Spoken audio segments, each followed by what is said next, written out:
Tigers, Bulldogs, Saints. Welcome to DC Blitz, presented by DeKalb County Insurance.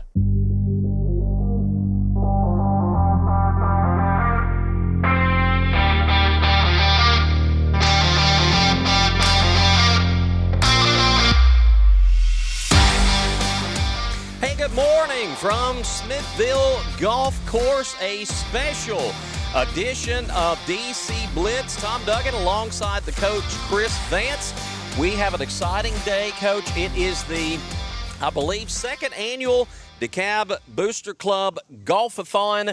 We're raising money, and I love raising money. We're raising money. I'm not afraid to ask for money, and it's a summer edition of the Blitz. A very summer edition of the Blitz. And I want to give credit our producer, Daniel Leslie, producing the show from far away.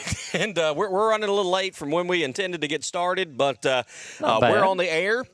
The Golf-a-thon itself, I think the players are doing some, kind of small games, some competitions right now. They'll get the big stuff underway about 9 o'clock.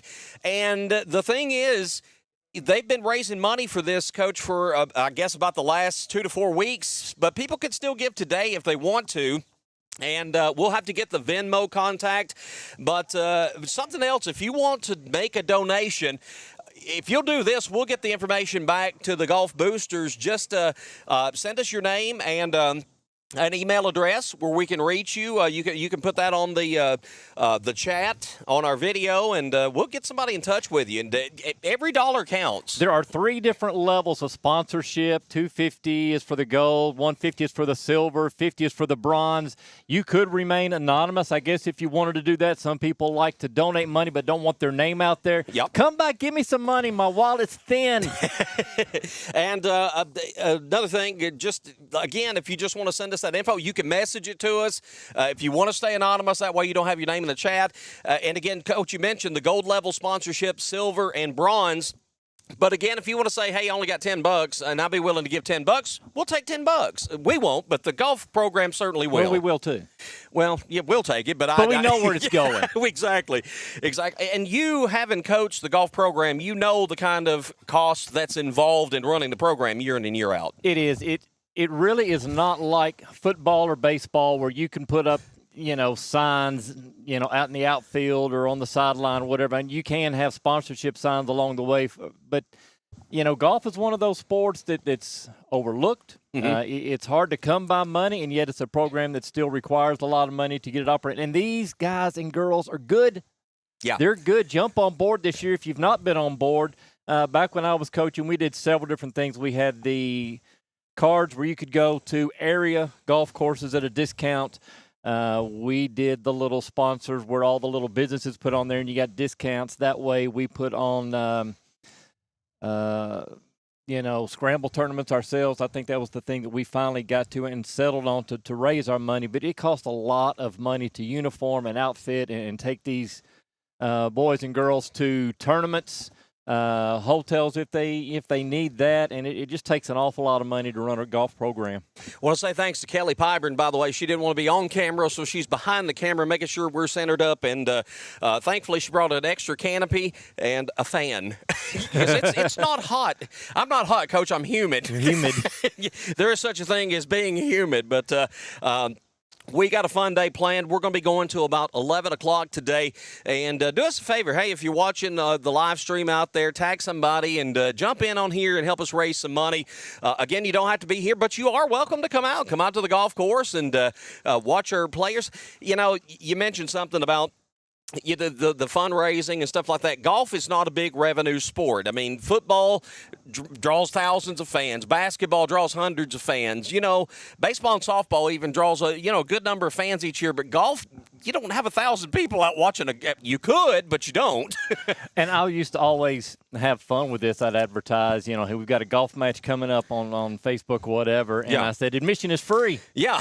And it is. And, until you get to like a state tournament, and then they start charging you. But all the matches that they play throughout the year on these golf courses, and unfortunately, some of these golf courses are starting to charge the high schools to play. Yeah. Not just to play, but even to practice, which is, to me, ridiculous because they're bringing in revenue to your course. But it takes money to do this, and this is just one of the ways that John Pryor is going to help put this program together. Coach John Pryor will be joining us here a little bit later on. We'll also be talking to some of the DeKalb County High School golfers. Some of our sponsors will also be stopping by this morning to chat with us. And let's mention the sponsors as we get into the program this morning. Middle Tennessee Natural Gas Project, Hometown Help, Hilton Conger, Short Mountain Diesel, DeKalb County Insurance, The Realty Firm, First Bank, Quick and Easy, Wilson Bank, Smithville Tire and Alignment, Curtis Supply, B&G Supply, Tennessee Skyline, Domino's, Ignite HVAC Electrical and Plumbing, Swallows Insurance, Caney Fork Electric, Lake Homes Realty, the Tony Luna Group, Town and Lake Realty, Mike Braswell, Farmhouse Realty, Food Lion, Smithville Donuts, of course, Smithville Golf Course, and S&B Printing. So that's our sponsors as we have right now. Now, if you want to say, hey, my business would like to sponsor on a gold level, well, it's $250 or more if you want to do that. And you know what? We've got some available times. We'll work an interview in with somebody if they want to come out here and their business represent and do a $250 sponsorship. They do not get the fan. They do not get the fan. Are you getting any of that fan? I'm good. Okay. I'm okay. All right. You ran through the list of sponsors, and a couple of things come to mind. First of all, I used to always talk about how the golf community was such a great community because you get these supporters that, and Hilton Conger. Yeah. He's right in there. His son played for me. Yep. Went to the state tournament as part of a team back in the early 2000s, and he's still sponsoring. And then you have a former player with DCI, DeKalb County Insurance, Yep. Grant James, who was on those same teams with Tyler. Mm-hmm. And, these guys continue to give back. Well, I don't want to give back but they are. Yeah. These families, these businesses are still kind of pouring in, so don't let that hold you back. And Mike Braswell, and Coach Braswell, about any golf match I've ever been to with the high school, he's there. He's a huge supporter of the program, and a lot of these supporters, Swallows Insurance, Kelly Garrett, I think still works with Swallows, and Austin played for you so there are a lot of connections there. But you don't have to be connected to the program. Help a program out. Again, it's not a revenue sport, and that's why we're here today to help them raise money. Again, if you want to do one of the level sponsorships, gold level is $250, and we'll make time for you here on DC Blitz before 11 o'clock to talk about you and your business. Silver level is $150. Bronze level is $50. But again, if you're out there and you just want to give $5 or $10 to the golf program, put something in our chat with your email address, or you can message our Facebook page. I will get that information to the golf boosters, and we will take any donations. We sure appreciate it, and I know these kids will. They're primed for a big season. Big season. They really are. The girls coming off, I think in their minds, a disappointing state tournament performance. I know that Chloe played phenomenally, but as a team, they fell short of their goal. They're dropping down in the classification. If we get John Pryor on, he can help us out a little bit more with just who is in their district. Because back when it was ridiculous. There were like 16 teams in the district. Yeah. And we actually had 2 sub-district tournaments. Right. We have this 8 from this and that 8, and the top 4 went playing in a district tournament. So it was crazy, but we can find out more from him on that end of it. I was trying to see if I brought I printed up the schedule I was sent, and then I had another one that I did where I marked, and I'm just kind of looking through here. Cannon County's in the district. Let's see. I'm going to get in trouble because I'm going to look and I'm going to forget about everybody's. And I'm not sure. Watertown may be, White County possibly. But there are several that Central Magnet may even be in the district this year. So some new faces, and again, that drop down. And the state will look a whole lot different once they get there as well. It really will. And I bring that up because at the highest level that they competed at last year, that's what these girls did. Mm-hmm. And so expectations are elevated because you have 2 of those 3 that are back. Right. Allison, of course, has moved on. She's graduated. But they are still a very talented team. And then you look on the boys' side. Mm-hmm.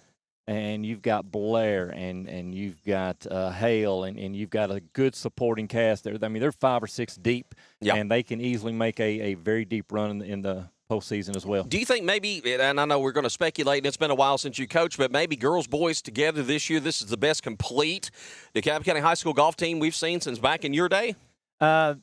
maybe before that, because our girls went to the state the year before the boys did. Mm-hmm. And the girls, even though we started a string of at least an individual going to the state. Gosh, I'd hate to date it and be wrong. But collectively, both of them have a very, very good shot to get to the state. I think so. And that would be a first. Yeah. And we've got some players that we're going to be talking a lot about on DC Blitz this year, and starting with Chloe Boyd, who is a junior. She's got 2 more years, and Chloe's playing all the time. I mean, just I talk to her parents quite a bit, and you know, she's spending about all her summer playing golf and getting better and improving and getting her name out there, and people are taking notice of her. And, you know, we go back and talk about some of the great female golfers. I'll get in trouble by, you know, mentioning Madison Denman, the Shay Sullivan, Mallory Sullivan, and some greats that you had, and some that were before you, you know, Debbie Rowe and Shay Hayes. I mean, there's been a long lineage there, and now here comes Chloe. We don't like to compare and say, well, you know, put someone ahead of somebody else, but she's going to fall. She's already, as just 2 years into her high school career, I think etched her name right up there with the greats in Lady Tiger golf history. I think Mallory has finished the highest at the state tournament. I think she finished second. The first that I'm aware of ever signing a scholarship was Madison Denman at Tennessee Tech. Yeah. Tara Cantrell followed that up. Kristen James had offers, I want to think, to the University of the South Sewanee, and just opted not to go there. She was fine with playing leisure golf and all of that. And then, of course, you get down into Shay Sullivan, maiden name, and Mallory Finkster, and Ashley Chu is another one that I think she went on to play at Trevecca. So there's been a long line of very successful girls golf in DeKalb County. Absolutely. And then you flip it over to the boys' side, and we start with Payne Denman, 2-time state tournament champion. You know, we've mentioned Grant James. We've mentioned Austin Garrett. Tony Green was a great golfer back in the day. I mean, again, a lot of great golfers, and you mentioned, you know, Blair coming up. Brad Hale. Brad is another golfer who's just been playing tournament after tournament after tournament this summer, getting better and better. And these guys collectively, I'm like you, I think they got a great shot at state, but again, they're starting to get their names up there with some of the greats in DeKalb County history. They really are. I'm not sure how much William is actually playing like Brad is all of these tournaments, but I was out here last Thursday, and you know, we were doing our little thing, and you left. Yeah. But it, you know, comes in that Brad Hale had a hole-in-one on her hole number 4, and it turns out it's his 4th hole-in-one. But, I mean, it's – don't get me wrong, dropping down doesn't mean that it's now an easier cakewalk, because back when the first time our boys went to state, we finished 3rd. Yeah.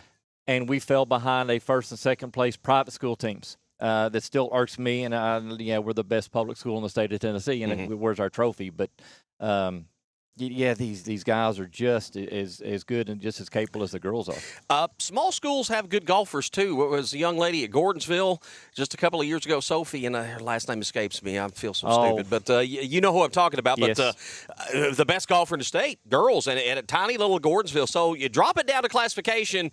It's not like football, where you drop down and play smaller schools. Good golfers are at every school. You can be at any school, whether they're a large school or a small school.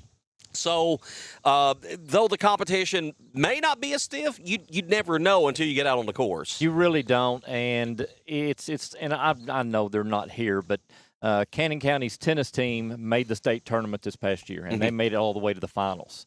And then they ran into a private school that's like a K through 12 or whatever, and I don't know that they won a game in the 4 matches that counted in the best of 7. Yeah. And you run against a small private school like that just blitz them, and fair or unfair, I mean, that's the way that it is. And the same thing can happen, boys or girls, for DeKalb County as they get that deep.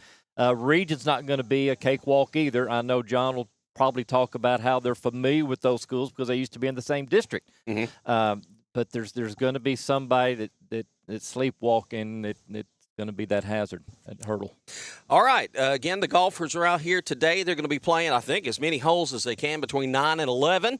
And you can come out. I mean, it's open to the public. If you want to come out, Now, the course is closed itself until 11 o'clock, until they're finished for the high school golfers. But if you just want to come out and support the kids, they would love it. They'd love for you to come out and watch. And again, I want to emphasize this. When matches are going on, come out and support the kids. It's just like any other sport.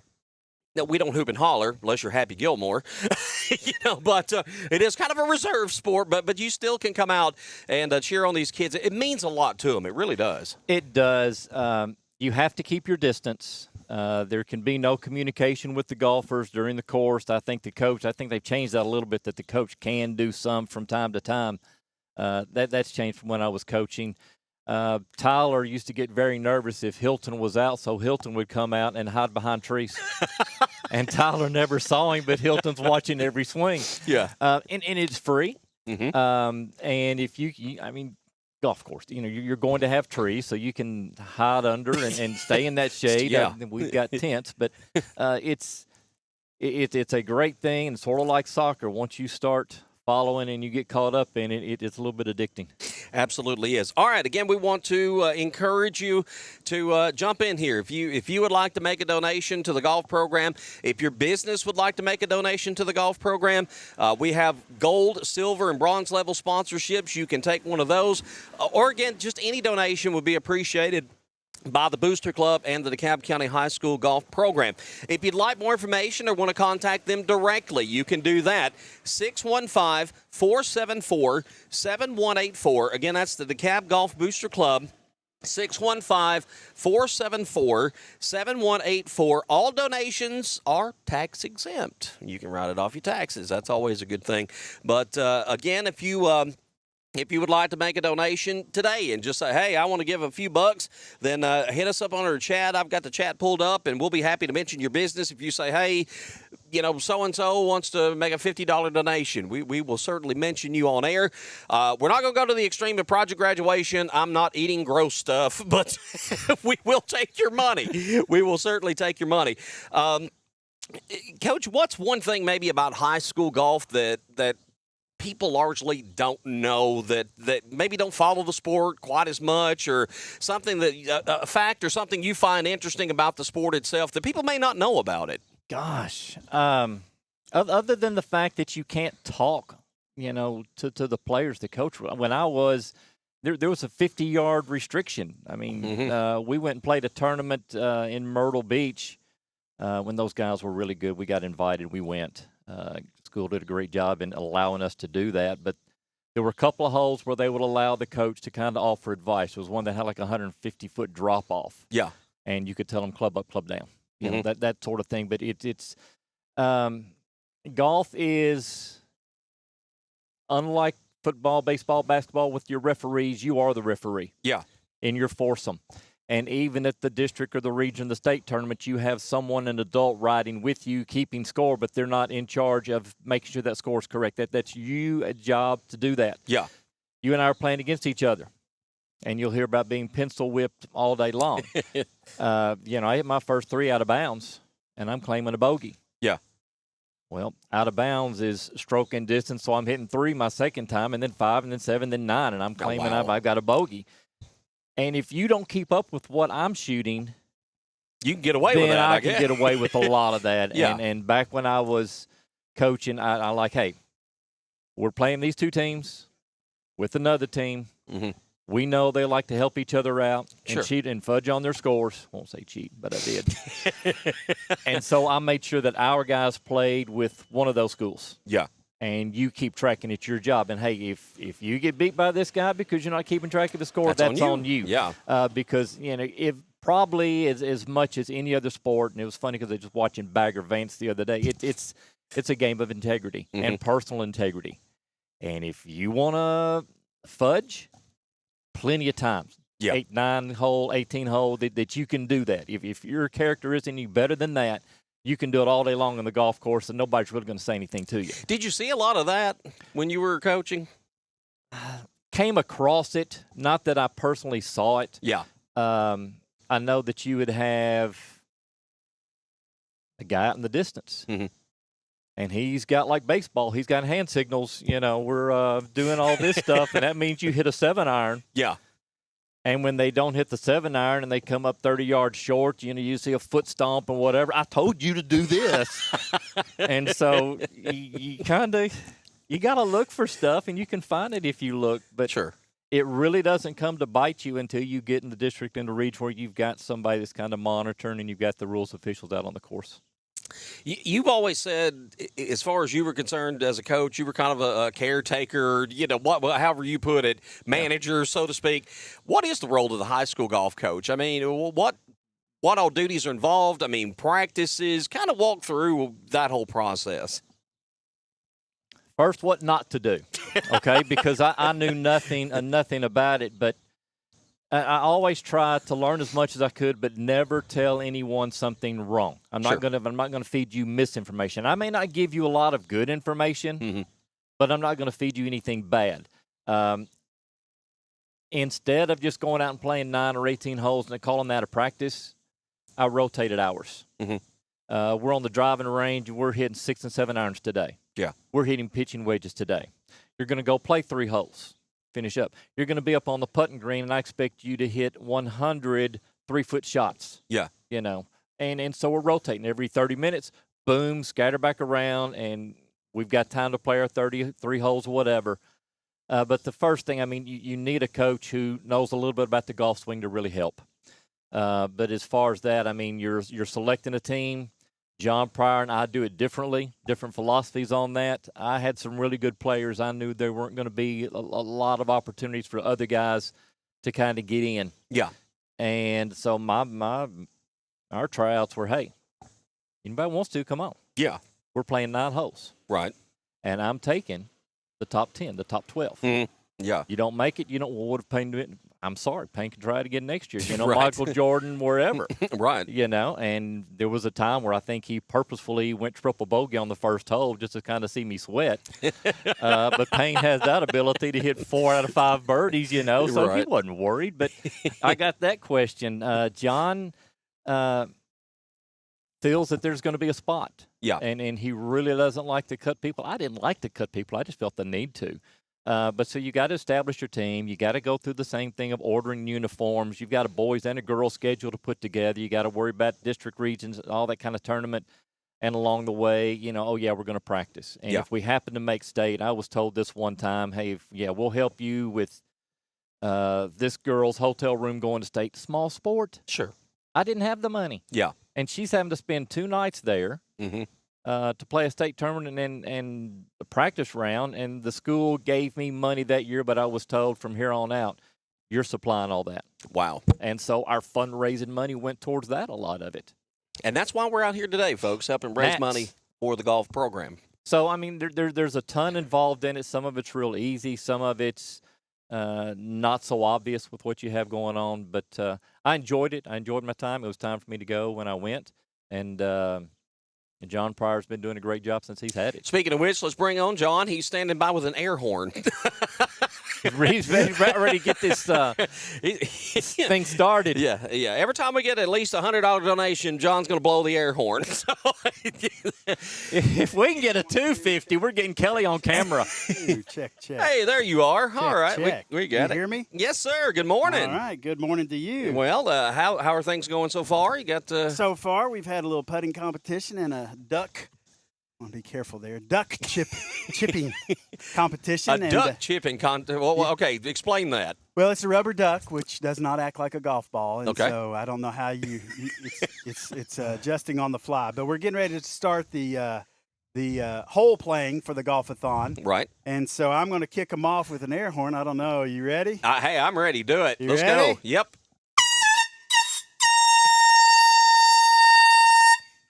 There they go. Okay. All right. So it's underway. It's official. So Usually those mean it's raining and get inside or you're going to get struck by lightning. yeah, if we see everybody running up here, we'll know that they misinterpreted the air horn today. Right? Shelter in place. We played in a tournament a few years ago in Cookville, the Early Bird, and they had some weather, and we took shelter. Yeah. And I was in a bathroom out on their hole 3 with 3 kids and 4 or 5 parents or whatever, and it was raining pretty hard. And you heard a ka-dang! And I thought, oh, wow, that sounded close. And Yeah. so it stopped raining, and I called the Cookeville coach, and I said, what are we doing now? He says, we're going to have a coaches meeting. We're going to try to get them back on the course. And so I was the first one to leave our shelter in place, and I'm driving back to the clubhouse at Cookeville Country, or at Golden Eagle, and there's a tree on fire. Oh, no. Lightning had hit a tree. Oh, my goodness. And it was on fire. Wow. And so I stopped, and I called him. I said, hey, man, we got a tree on fire out here on number 12 or whatever hole it was. That's the only time you want to be safe, not sorry, but it happens. Just a hazard. I mean, it's just a tree on fire. Just play around it. Yeah. I think Lee Trevino used to carry a 1-iron because he said even God couldn't hit a 1-iron. It was his lightning defense. Oh, man. John, of course, we're having a fundraiser today. I know you've already had several businesses to sponsor. We're still encouraging people, even individuals, if they want to give anything at all today, to contact us. Let us know. We'll let the Booster Club know, or let the Booster Club know. We do have a Venmo. We'll have to get that detail if you have Venmo to where you can send that. But the main thing is, and Chris has talked about, his days fundraising, what all is necessary, and the fact that golf is not a big revenue sport, so fundraisers are necessary. Talk about some of the expenses you have that this money goes toward that people give. Well, the last year we raised money and bought all the kids golf bags, which was awesome. Because they got matching golf bags, says DeKalb County. They're nice bags. They're light. They're great for carrying. Yeah, and that was awesome. Some of the costs that you don't think about. I mean, we're playing in 3 tournaments this year, and it's going to cost over $1,000 to play in those tournaments. Wow. We're playing in the I-24 Invitational, which I believe is a $500 tournament, and then we're playing in the Early Bird, which I think is $350, and we're playing in McMinnville's tournament. So those are costs that you don't think about. Sure. Another cost, when I got into this, I didn't know the TSSAA charged you to have a team, but they do. They're all about the money. They're all about the yeah. Well, we won't say that, but they're all about the money. And then other costs, I had to buy range balls this year, and I had to buy a shag bag because my shag bag operator, Luke Dykus, he let our other one get in disrepair and started to have some tears in it. But, every practice I got a duty to keep them hydrated, and so I buy a lot of water and a lot of ice. And then, we've been to the state the last 2 years, and I was able to help a little bit. I had a little money, but, Gatlinburg is expensive, Sure. or Sevierville is expensive. And so raising money is not my forte. I'll be honest. Yeah. I hate to ask people for money. I can relate. Yeah. I have a lot of anxiety about that. And the Boyds, a couple of years ago, saw that other schools had their own bags, and they said, man, wouldn't that be great if we could have something like that? And they started the Booster Club, and they have worked really hard, and they're able to, I like it. I see things in other people that I don't have in myself, and I admire that. Sure. And so I really admire the way they just work so hard, and they're not afraid to ask for help, and they've been very successful. And this golf-a-thon was their idea, and getting kids to get pledges for the holes. And, you were talking about your team. A couple of years ago, I had 3 boys, and I found a 4th.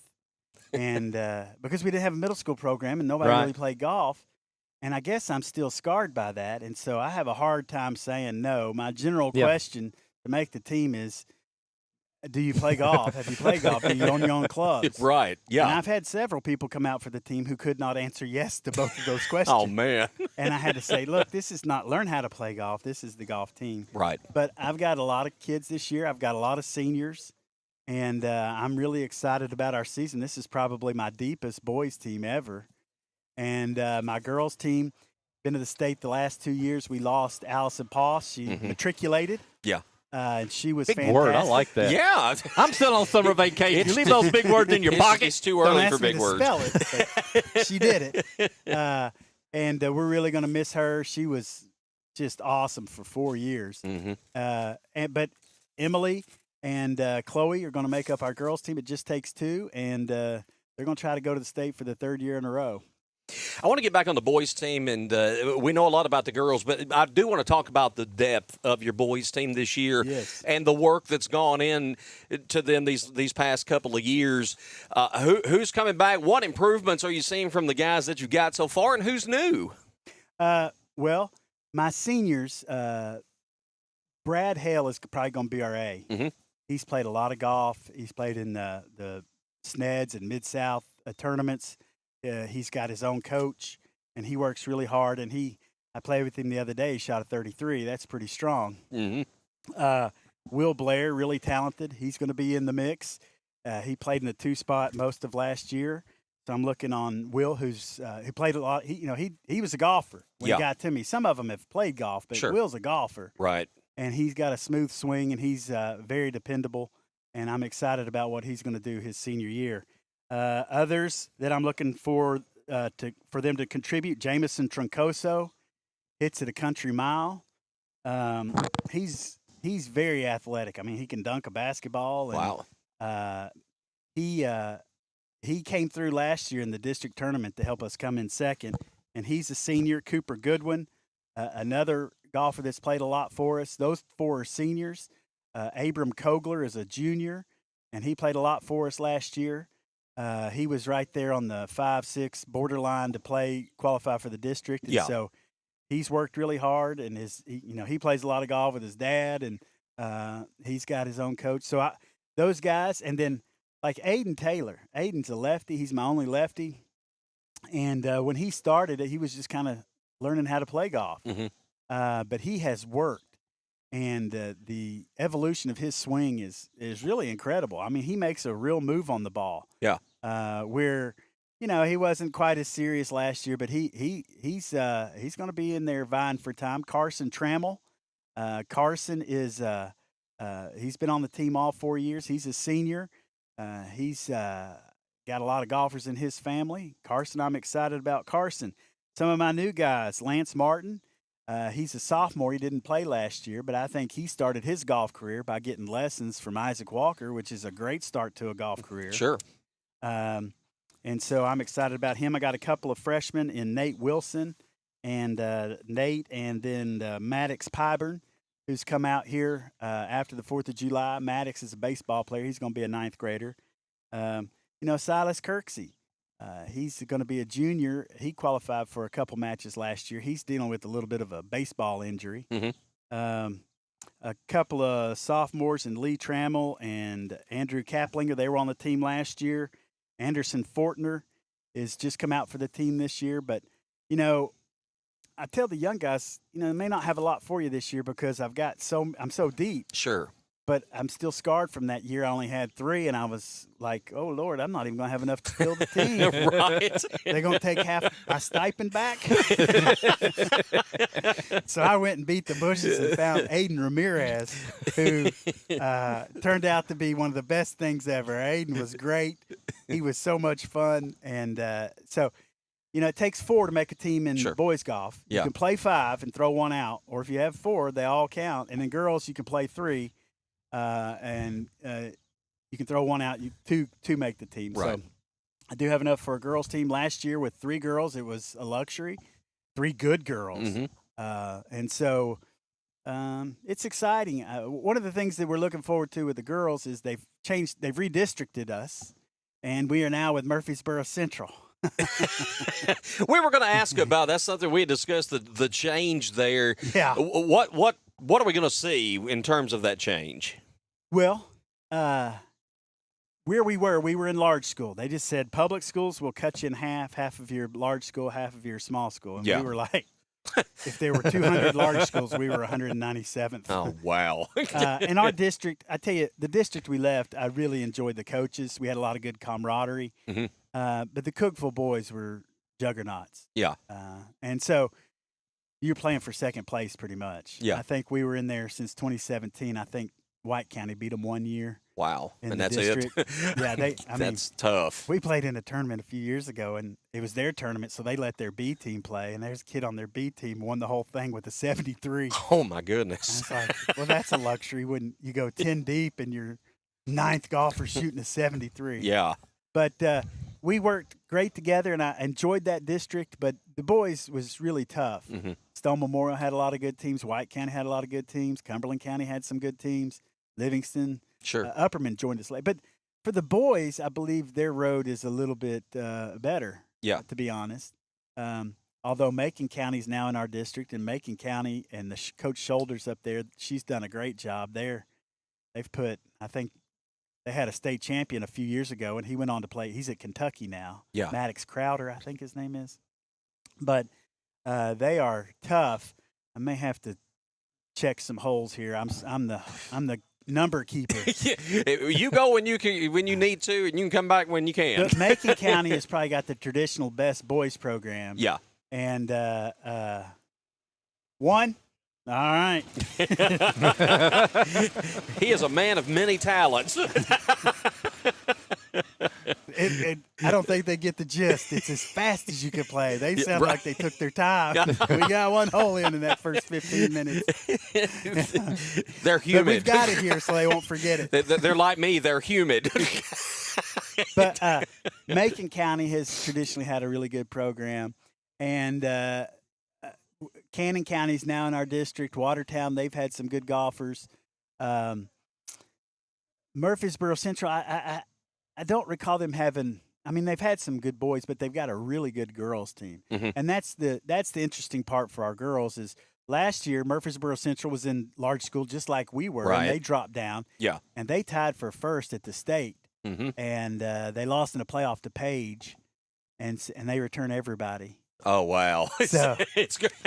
So, yeah. Welcome to the district. Yeah.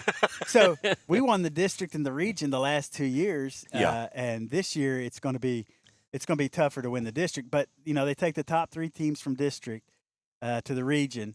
Right. And I'd rather win the region than the district because if you win the region, you're going to state. Exactly. Yeah. If you just come in the top 3 in the district, you go to region. But so our girls have some good goals, and Emily plays all the time, is such a hard worker. I was going to ask about her. I know we talk a lot about Chloe, but Emily's put a lot of time in her game. And what's some improvements you've seen with her? Well, you know, Emily is she had a shot at the state a couple of years ago. She was in a fairway bunker, and she's about 120 yards. And I was like, just get it out of. I was on a hill. You know, we can't talk to them. Sure. I'm on a hill, and I'm just like, fairway bunker. Just get. I'm thinking, She hit it on the green about 20 feet. I was like, she's got more game than I'm giving her credit for.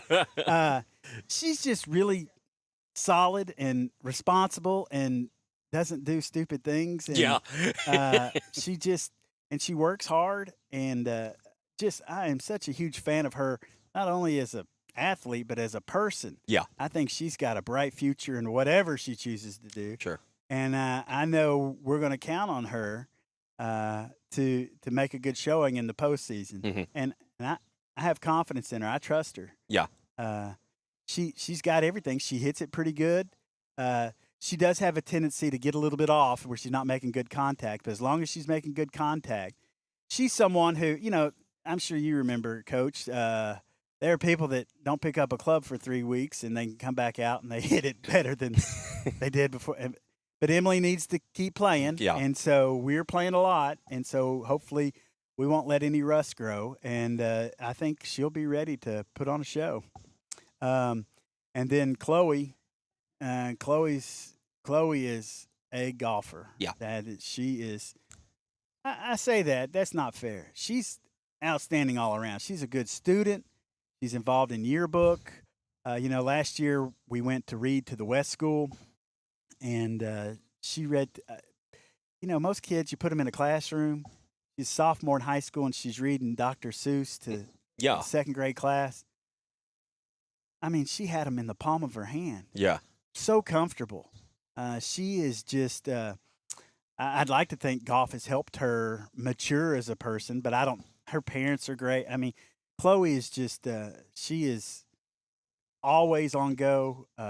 She's worked really hard at her game. She works out at Honky Tonk and tries to use the range when she gets a chance. And she plays in a lot of tournaments. She was in Kentucky recently.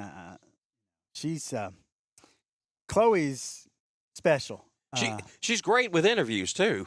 Oh yeah, Outstanding with interviews. Yeah. We've talked to her multiple times. She's not shy. No, not at all. And I think she could easily take our job. She does a really good job. Well, the first year we went to state back in 23, we decided to do a little reverse Tiger talk, and Coach Trapp interviewed us. Yeah. And so we come to the interview, and Allison and Emily are just, all right, let's go. And Chloe's got notes, and I think she was ready to roll. So she's not shy. She's got a lot to be proud of, and I'm hoping she has a big year. I told her last year when she came in 4th as a sophomore, I said, if you win the state, she said, if I win the state, you got to go on the big swing with me. And I told her I would. Right. And, I remember this being discussed. Yeah. And then she went and got her phone and said, say it again. And she videoed me, so she's got proof. But I would love for her to join Payne Denman as a state champion. Yes. In golf. I think she's got a shot. There's a lot of hard work and preparation. There's a little luck, too. You got to be on your game, and you got to get some breaks that week. But Chloe's got a shot. DeKalb County Golf Coach John Pryor joining us as, again, today, the DeKalb County Booster Club Golf-a-thon, second annual event as we help raise money for the DeKalb County High School Golf Program. And, again, if you're out there watching and want to get involved, we will take your donation. Again, I keep saying we. The golf program will take your donation. And, if you want to just comment on our video, send us a message. $5, $10, $20, $10,000. Anything that you feel compelled to give toward the golf program would be appreciated. You can also contact the Booster Club directly. 615-474-7184, 615-474-7184. I've got to get the Venmo information because I know a lot of people do Venmo nowadays, and I don't have that, but we get Dan or Mariana Boyd back close to us, we will. You got it? Okay, wait a minute. I think that may be on the screen already. Let's see. I was going to see if there was a... While he's doing this, you've talked a lot about Chloe and potential possibilities, tournaments, whatever. What about a Brad Hale? Brad qualified for the region as a sophomore. He went to the region last year. He's been on the borderline of qualifying for state. I think he can not only qualify for state, but I think he can make some noise. He's tournament tested. He's played in a lot of tournaments, and that helps a lot. And he hits it long. When he's on, he's on. He can shoot in the 80s, and an 80 won't win you a state championship. But and I think he just started playing in the 8th grade. Wow. I remember Coach Danny Jenkins had the middle school team, and I was asking him who was playing, and I came out and watched him one day, and I was like, who's that? He's like, oh, yeah, this guy. He was playing basketball, now he's playing golf, and he's just started. And he's just really talented. He's got great hand-eye, and he can put a move on the ball, and he's getting good lessons, not from me. I was an organizer. Organizer. That's the word. That's the word. That's the word you think always of it either, but yeah. that's Administrator. Yes. Yeah. Yes. I play golf, but not very well. But Brad is he's worked at it, and he's really bought in, and I think he loves the game, and I think I'm hoping so badly he can qualify for the state tournament. I think my team could qualify for the state tournament. I think they got a shot. I don't have a good recon on my district. I talked to the coaches, and I don't know if they're poor mouthing or not, but I feel like we got a good shot of at least qualifying for the region. And the region is made up of mostly people we were in the same district with last year, and we came in second only to Cookeville, and they're in big school and we're in small school. And so you got to feel good about it. I feel great about it. Yeah. I feel, I'm excited. I don't want to get too excited, but it's been a long time since the team went to the state. That would have to be that Grant James bunch, wouldn't Yep. it? Since the boys team went to state. But, Isaac Walker went 3 times, I think, to state as an individual. And he's the only boy I've had go to state. Anna Chu went to state twice, and she came in 7th her senior year. Ethan Roller. That was under Cope. Yeah. Didn't he get to the state? He did. He did go to the state tournament. Trying to run back and think. I've got a list through my time, and I'm not going to win into all of this, whatever, but you brought up Trammell. You got a couple of Trammels on the team. Yes. Is Chris their dad? Chris is Carson's dad. Okay. Chris and won Lee's the region 2 years in a row. Yeah. Back in 89 and 90. You talked about Goodwin, Scott Goodwin. Scott Goodwin, Dad. Yeah. You know, Scott Goodwin played in the state, tied for 65th. But I mean, you know, some Scott's of the names got some really interesting stories from his days on the golf team. under Steve Hayes. Yes. I'm sure there's a lot to talk about. Maybe another time off air. Maybe. No, it's not. It's more fun on air, though. No. If Scott wants to tell that story, I'll let him tell that story about his match over in White County, but I'm not going to tell it. We need to get him out here. It sounds like. Yeah, Cooper's a second-generation player, too. Yeah. All right. Let me find When that. he said Goodwin, I thought immediately, you know, I'm going to associate that with golf. Right. Obviously. Yeah. Oh, yeah. Yeah. Yeah. And Coop, wants to, he's going to, I think, I'm not sure, I don't want to speak for him, but he is really interested in going to Eastern Kentucky and being in their PGA professional program. And he wants to be a PGA pro. Wow. And make golf his livelihood. Yeah. And so, you know, I mean, of course, the Goodwins ran the golf course for a long time. Sure. Mm-hmm. And Papa Joe, one of the greats. Oh, yeah. But, yeah, Scott, so that means Coop's a second-generation player. Carson's a second-generation player. I'm not sure if I have any more. Did Keith Blair play? Keith Blair did play. Yeah. So Will's I a don't know second-generation. if I don't have anything as far as region or state on a Keith. Well, you know, Allison Poss was a second-generation. Tony played. Mm-hmm. Yeah. Yep. I think Isaac Walker's dad played. So, you know, it's like the mafia. Good in the family. We, by the way, I want to throw out some of our sponsors are going to be joining us throughout the broadcast as well. I saw Lewis Richards with Ignite HVAC, Electrical, and Plumbing, and he's going to join us. And I think Brad is going to come around and talk with us with Lewis. They've been playing some together during the summer, and so I don't know if Lewis is watching, but I know he's around here. He may be out. He's probably out on the course. Is that him over there? It may be. Yeah. He's back behind us, and as soon as we get Brad back around, we're going to get them over. Grant James is going to join us also, I believe, during the 9:30 segment. And we'll have a lot to talk about with him and DeKalb County Insurance.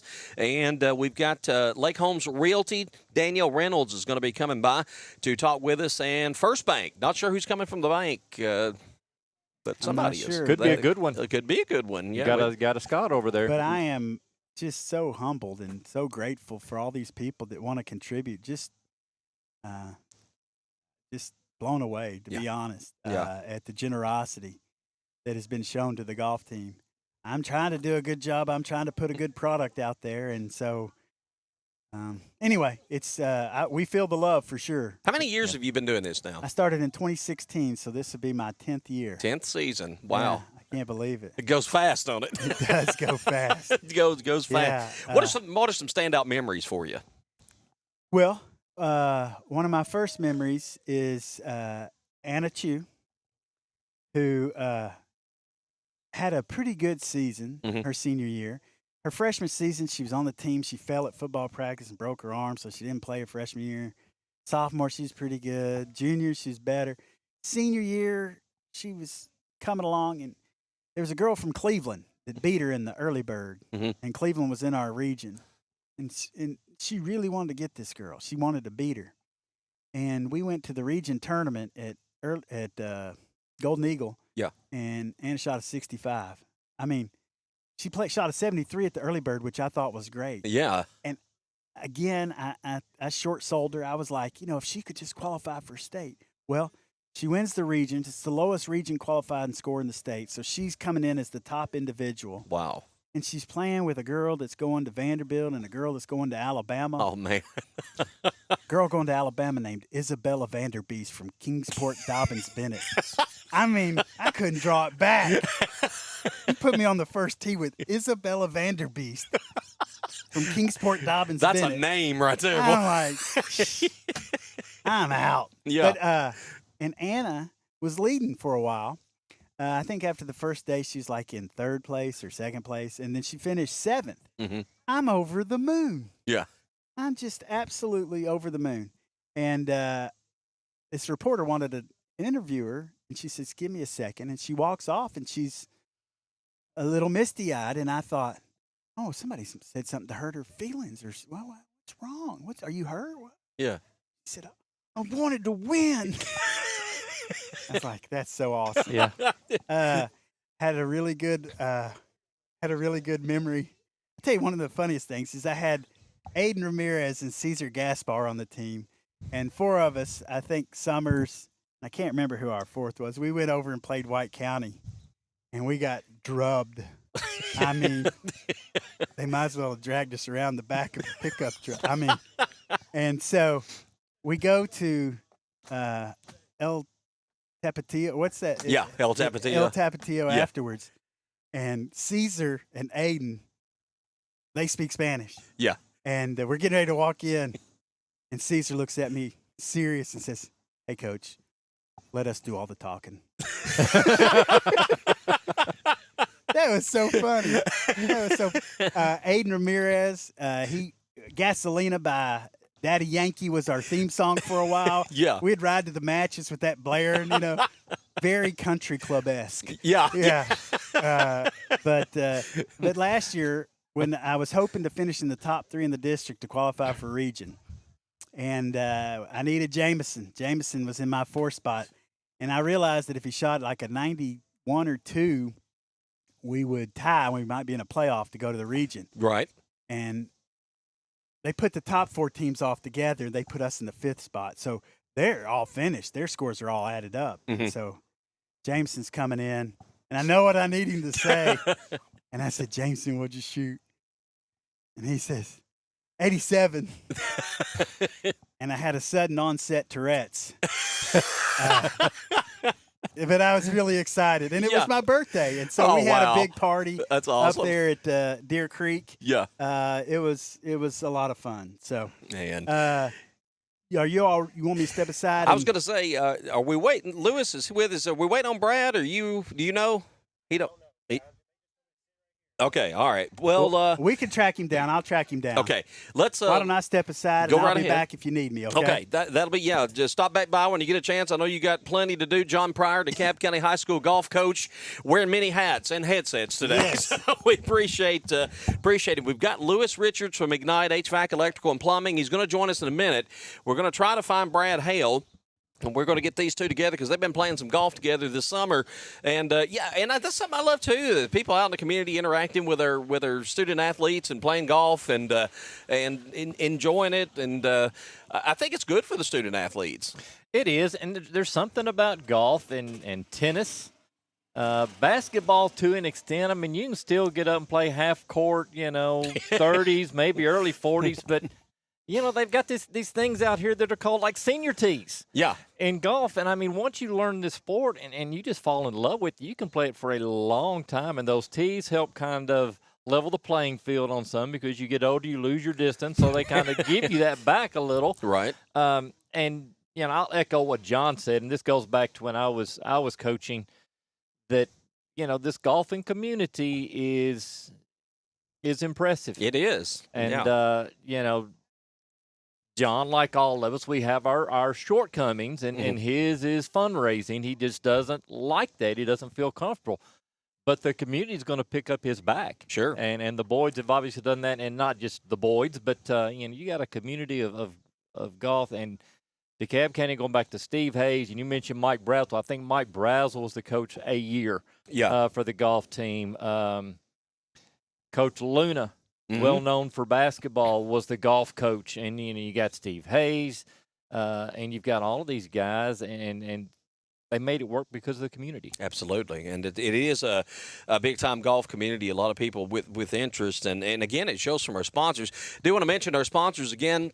Those who have already donated to the cause today, they include Middle Tennessee Natural Gas, Project Hometown Help, Hilton Conger, Short Mountain Diesel, DeKalb County Insurance, The Realty Firm, First Bank, Quick and Easy, Wilson Bank and Trust, Smithville Tire and Alignment, Curtis Supply, B&G Supply, Tennessee Skyline, Domino's Pizza, Ignite HVAC Electrical and Plumbing, Swallows Insurance, Caney Fork Electric Cooperative, Lake Homes Realty, the Tony Luna Group, Town and Lake Realty, Mike Brazel, Farmhouse Realty, Food Lion, Smithville Donuts, Smithville Golf Course, S&B Printing. We're here with DC Blitz today. Tom Duggan alongside the coach Chris Vance. And again, if you want to make a donation, any amount is fine. We do have gold level whole sponsorships of $250, silver level sponsorships at $150, bronze level at $50, and you can donate that much if you'd like. You can donate as little as you want. Every bit goes to the golf program. I think we've got a minute for a cross-country track interview with Coach Van Vranken.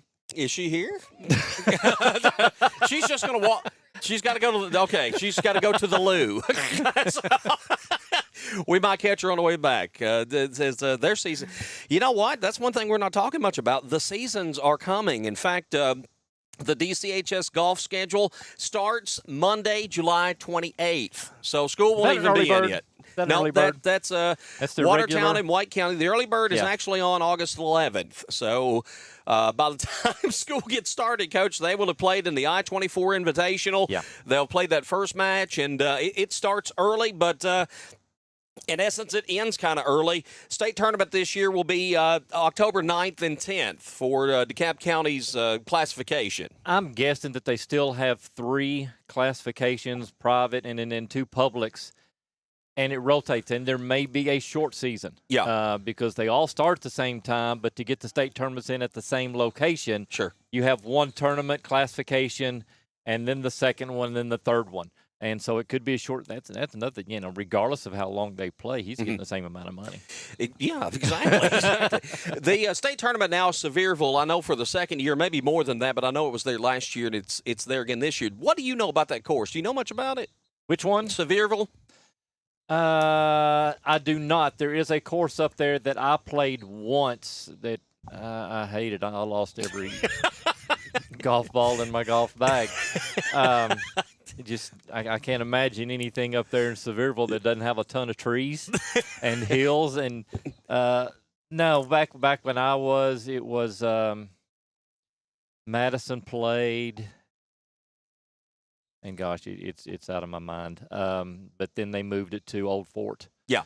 After that, I remember being at Old Fort. Moved it to Willowbrook. I always liked playing Willowbrook. We played Cannon. That was their whole school. Yeah. And then that course started charging money. I guess they got big-headed with hosting the state, and they needed money, so they started charging Cannon, not just to play but to practice there. Wow. But they had it there, and it's got to be a beautiful course. Yeah. I would assume, and of course, I've always been I like seeing state stuff sort of toward the middle of the state because everybody comes from all corners. But it's got to be an immaculate course if they're going to have it somewhere like that. Where if you are West Tennessee, you're going to have to make a pretty good trip to get there, no doubt. So, all right, looks like we got Brad and Lewis ready to go, and we're going to keep Brad just a short time because I know he's trying to play a lot of holes today, and. We're going to bring in Lewis Richards, owner of Ignite HVAC Electrical and Plumbing, one of our sponsors today here on the Golf-a-thon. And, guys, just get those headsets put on there. Make sure you can hear us. We'll make sure we can hear you. How's it going this morning, gentlemen? Good. Good. I can't hear anything out of this one. You can't hear anything out of that But can you one? hear us? No. Well, I can hear. Yeah. now Okay, we're good. there we Now go. we're Can you good. hear Now now? we're good. Okay. Yep. Okay. I have to push the buttons, and sometimes I'm not very good at pushing the buttons. They don't let me push the buttons very much I got for you. obvious reasons. So, anyway, let's start out talking a little bit about Ignite HVAC Electrical and Plumbing. Lewis, that's your business, and I actually work with you, so I know a little bit about what you do. But talk about Ignite, and when did you get started with this business? Yeah. So I guess it started about 2020. So Okay. right after COVID had hit, I was working at a company in Sparta, and I've always wanted to do work for myself, and Sure. I wanted to work in the community as well. So I really tried to emphasize on what I wanted to build as a company, and I've really enjoyed it. We do obviously HVAC. We recently had started doing electrical and plumbing. Right. Got a great group of guys that work for us, and all around just very happy to be able to give back to the community. I'm real big on trying to get kids to be in sports, Sure. keep them busy, keep them talented, and there's a lot of talent in the school that I see coming up in, the kids coming up and stuff. And I never played golf in high school, but it's something I always wish I would have done, Sure. because golf is pretty much the only sport that you can continue to play when you kind of get up in age. So, but as far as Ignite goes, yeah, I mean it's just a company that I've really set out my goals to try to build. So Absolutely. And again, as you mentioned, the growth and expansion with electrical and plumbing. And, one thing that I think you do an excellent job at in a market where there's so many HVACs out there in our own community and around, but your involvement within the community speaks volumes, supporting local golf. I know you support youth baseball, a lot of programs that you're involved in.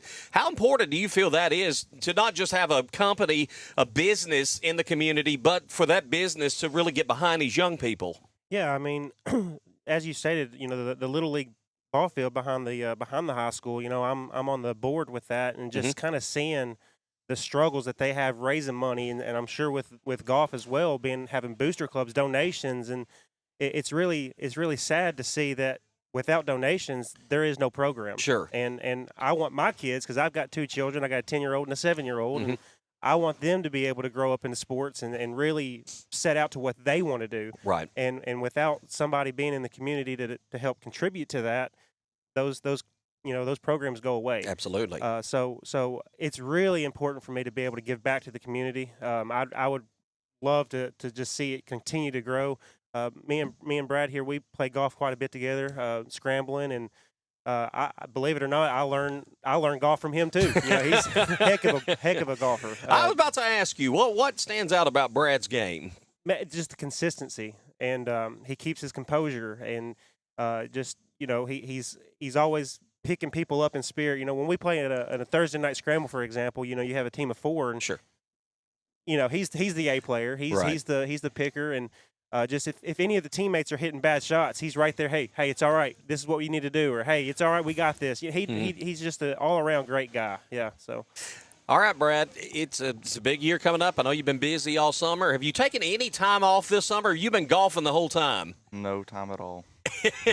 Now, I hear you had a hole-in-one out here last week. Yeah. Kind of what happened, and how excited were you? I hit it behind the pin and it spun back in, and I knew it was going to be close when we got up there. And I saw only my divot. Yeah. So it was like, it's in the hole, and we kind of went crazy. Now, how many hole-in-ones do you have? 1. That's your first one. Okay. So I thought I'd read somewhere that it was your 4th. Nah. Okay, that I'm was sorry. His first I'm one. sorry. So For those that I told was his 4th one, I backtrack on that quick. Lewis, were you out here for that? I was not out Okay, here for that, but I heard about it. Yeah, I heard all about it. I just left. Matter of fact, we were out here going over the setup, and I'm bad luck. Once I left, he hits a hole-in-one. So that's great. What are you most excited about for this upcoming season? How far we can go. Coach Pryor was with us a few minutes ago, and he talks about the depth of the boys' golf team. Do you feel like this is the best top-to-bottom team that you've seen since you've been here? Yeah. What's the strength overall of the team? Consistency, probably. We can all shoot low 40s, high 30s. Yeah. What do you feel like it's going to take for this team to have a shot at winning district, region, and qualifying for state? We all just need to know what to do and what to hit and play good. Do you have any personal goals you've set for yourself this year? Make it to state. Definitely want to get there. Yeah. Coach? If I'm not mistaken, you just got a 60 degree? Yeah. Did you have to ask for it? Did your dad see the need for it, or what brought that about? Yeah, he see the need for it, and we went and got fitted and got it. Did you not suspect that, hey, I need a different club in this particular situation that's really going to elevate? Or I don't really ask for new clubs. It's really his idea, not mine. I think Brad's going to be Craig's going to be one of those that whatever he sees, Brad's going to get. And so, Brad, if I were you, if those shoes are going to help get an extra yard on your drive, I'd be marketing right now. You might need a new cell phone, too, because all the little gadgets, you help your golf game. Go big, man. Go big. How familiar are you with the other teams and the other players in your new district? I really don't know any of them. You're not? Okay. I know that's going to have a lot to do with confidence in matches and looking forward to it and who I'm going to match up against. And I just think I'm going to have a great season. Brad, what are some highlights that you've had this summer? You mentioned the hole-in-one, but you played a lot of tournaments. What are some maybe highlights that stand out to you? I hit a 3-wood from 280 to like 8 feet and made an eagle. Yeah, I saw that. Yeah. That was it. Muscle Shoals? No, that was at Pine Creek. Pine Creek, that's right. But you played in Muscle Shoals. Yeah. Okay. There was a 230-yard par 3 or something, and I hit a 4-iron like 2 inches. Wow. Oh, wow. Man. So I've called it the summer Brad because, I see all these things that he's doing, and he's having a great summer, and you're having fun. Yeah. Yeah. Now, Coach Pryor was talking about, did you start playing golf when you were in the 8th grade? Yeah. What brought that about, the interest in wanting to play golf? I didn't make the baseball team. So but you wanted to do something? Yeah. I hated football, so I quit that. I wasn't no good at basketball, so I just picked up golf. In playing baseball, I've always heard it's hard for a baseball player to transition the swing to a golf club. Did you have issues with that? No, because I didn't play baseball very much. Okay. So you didn't swing the bat enough to. No. So what has been maybe you feel like the biggest area of growth in your individual golf game? Maybe the biggest improvement since that time? Everything. Yeah. I mean, driving, putting, everything. What do you feel like your overall greatest strength is? Normally, it's my driver. Yeah. Just getting off the tee.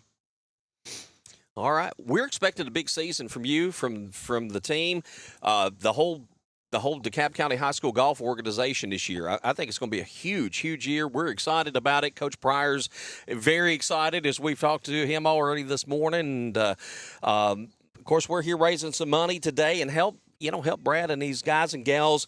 It's expensive. Lewis, you play golf yourself. Just being someone who enjoys the sport, you got to if you really want to have fun with it, you got to put some money in it as an individual even. Absolutely. I'm big on if you don't know how to play, you better look like you know how to play. So that's kind of my motto. So. Guys, thank you so much. Lewis, thanks to Ignite for being one of the sponsors of this year's event, and we appreciate it. And I know you guys will play a lot more golf together. Can he beat you at all, Brad? No. Even close? We'll have to see about that. Okay. You got a bar to yes, I got overcome. something to look forward to. All right, guys, thank you so much. We appreciate it, and Brad, good luck this season. Looking forward to following you. Thank you for having us. Tom. Thank you, Lewis Richards of Ignite HVAC Electrical and Plumbing, and DeKalb County High School Tiger golfer.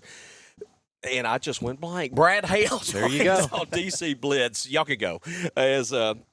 We're here with the Golf-a-thon today, raising some money and having fun, talking to golfers, talking to sponsors. We've got, I think Grant James is going to be with us here in a little bit from DeKalb County Insurance.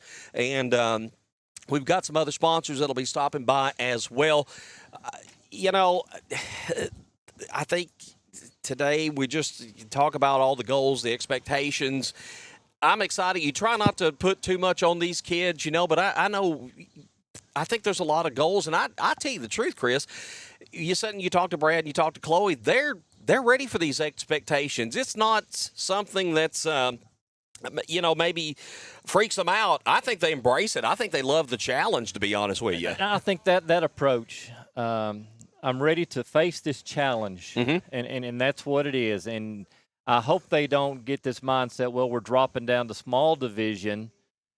It's going to be easier, right? Because Murfreesboro syndrome. I mean, just talk about that and how good they are with their girls team, and what I thought was going to be, not a cakewalk, but those we expect to win. Sure. Now just elevated, and I think the same thing for the boys. I know they go very deep. John's talked about that. But I mean, if you've got 4 guys that are going to shoot upper 30s, low 40s. You're really good. Yeah. Going back to the schedule here a little bit, and we mentioned Watertown and White County. They'll play here on the home course to start things off on Monday, July 28th. Then they've got that I-24 Invitational. Day 1 is at Cedar Crest. Day 2, and it says if we advance. So I assume if they do well on Thursday, July 31st, they would move on to play on Friday, August 1st at Old Fort, which we talked about, used to be the site of the state tournament over in Murfreesboro. Then they'll play White County, the girls will, coming up on Tuesday, August 5th. Cannon County and Community at Cedar Crest coming up on Thursday, August 7th. Coach, then it's the early bird in Cookeville, Monday, August 11th. Now, of course, my memory cheats me every now and then, but it seemed like going back to your days in particular, the early bird was almost kind of the start of the season, and I know it's on into the season a little bit, but is that kind of a measuring stick, so to speak? It's a jamboree. Yeah. And yes, as a golfer, anytime you tee it up, you want to go out there and you want to play well. You want to score well. Right. And, yeah, when you compare yourself to other teams and as an individual, other individuals, you want to, be up there. Yeah. And but it's a jamboree, and it's an opportunity for you to go out there. Now, most of our matches were 9-hole matches. Mm-hmm. And I'm not sure – the I-24 is 18. What they've got, that's kind of looking at. I know that with playing in the large division, your Cookeville, your Sparta, those schools want to play 18 holes. Yeah. And their schools are very forgiving with that, and that's just how they do it. Back when I was coaching, our principal kind of frowned upon that. Mm-hmm. Our kids need to be in the classroom. What do you mean playing, taking a day out of school to go play golf? And right. It's just what we did. I mean, our guys were so good. We were getting invites to, talking about an I-24 Invitational. Yeah. Okay, our early bird invitational was down in Chattanooga at Bear Creek. Our early bird invitational was Myrtle Beach, South Carolina, because of Payne Denman primarily. Yeah. And so you go, and it's a chance for you to seriously focus in on golf and how to score. Right. And, again, you're basically playing yourself, but you're measuring yourself against others. How many teams are typically, and I see in the I-24 they've got 12. Is that about early bird? Is that kind of similar about the number of teams? Yeah, it's kind of hard. You think you're going to put 4 players off on a hole at a time, and if you've got boys and girls, then they may have the first 12, 13 holes for just boys. We're going to shotgun start like they did today, and then you're going to have your next 4 or 5 holes, set aside for the girls' teams. Right. So you start thinking of 4, and then I've got only 18 holes, so you're looking at 72 players, and then how does that work? So you may have a morning flight, afternoon flight. I don't know how they're doing it, but 12 teams seems to be like quite a bit. Yeah, I mean, it just seems like it obviously makes for a busy day when you're playing 18 holes. You mentioned a lot of your matches were 9 holes. What's the challenge for the golfers playing these events that are 18 holes rather than 9? Especially this time of year. I mean, we're sitting, and thank goodness on this, because what they did there, I almost feel like it's dropped the temperature like 20 degrees. Yes. But that's your heat factor and your endurance, and you're going off on 18 hole. You're playing early in the morning, which is a little bit different from an afternoon where you've had time just to relax and chill. And it's more like a leisurely round of golf when you're just playing 9. Yeah. It's not less serious, but it might seem that way. So 18. I remember. We played early birds over in close to Murfreesboro, and I've got what did I used to ammonia water, and this is something that I brought back from my training days at UT Martin. And you put you get you a big old bucket, and each player had their individual little bags, for this. So it's not like we were transferring germs and all of that. But it's a mixture of maybe, 1/4 ammonia and 3/4 water, and then you put that in like 3 or 4 bags of ice, and you dip towels, and each player had their own towel. And we use that to kind of, drop the body temperature. Yeah. So you've got that. You got to worry about snacks because you're out there for a while playing 18 holes, and you're walking it. Mm-hmm. You're not in a golf cart. That's right. So you've got that endurance. I remember Madison Denman talking about their part of their training was carrying their bag. No, we're not hitting any golf balls. We're just dragging our golf bag 18 holes around. We're walking the course. Right, yeah. That's our conditioning. And so there's several big differences to playing 18 holes. It's just a 9-9. Obviously, you get over there at 4 o'clock. You're done by 6:30. Yeah.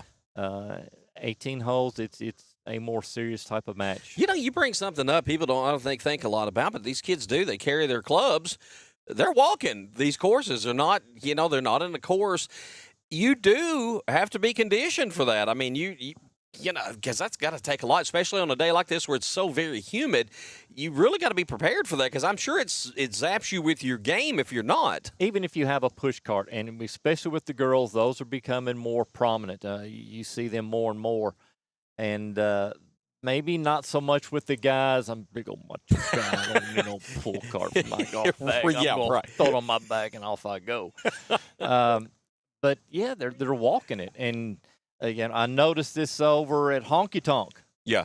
Honky Tonk's got some hillage to it. And I'm not sure back when we were playing, we would use, I can't remember the holes, that we would cart them. Yeah.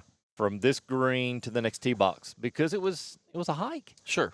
And, that's another one of the things that kind of goes in with it. I can't have any coaching. I'm not going to get anybody. I don't have a caddy. Yeah. So it's me and I'm on my own. I really can't even talk to my teammate. If I ask club advice, that's a 2-stroke penalty. Yeah. So you're on your own. We're about halfway through our broadcast today here from Smithville Golf Course. Tom Duggan, Chris Vance for DC Blitz.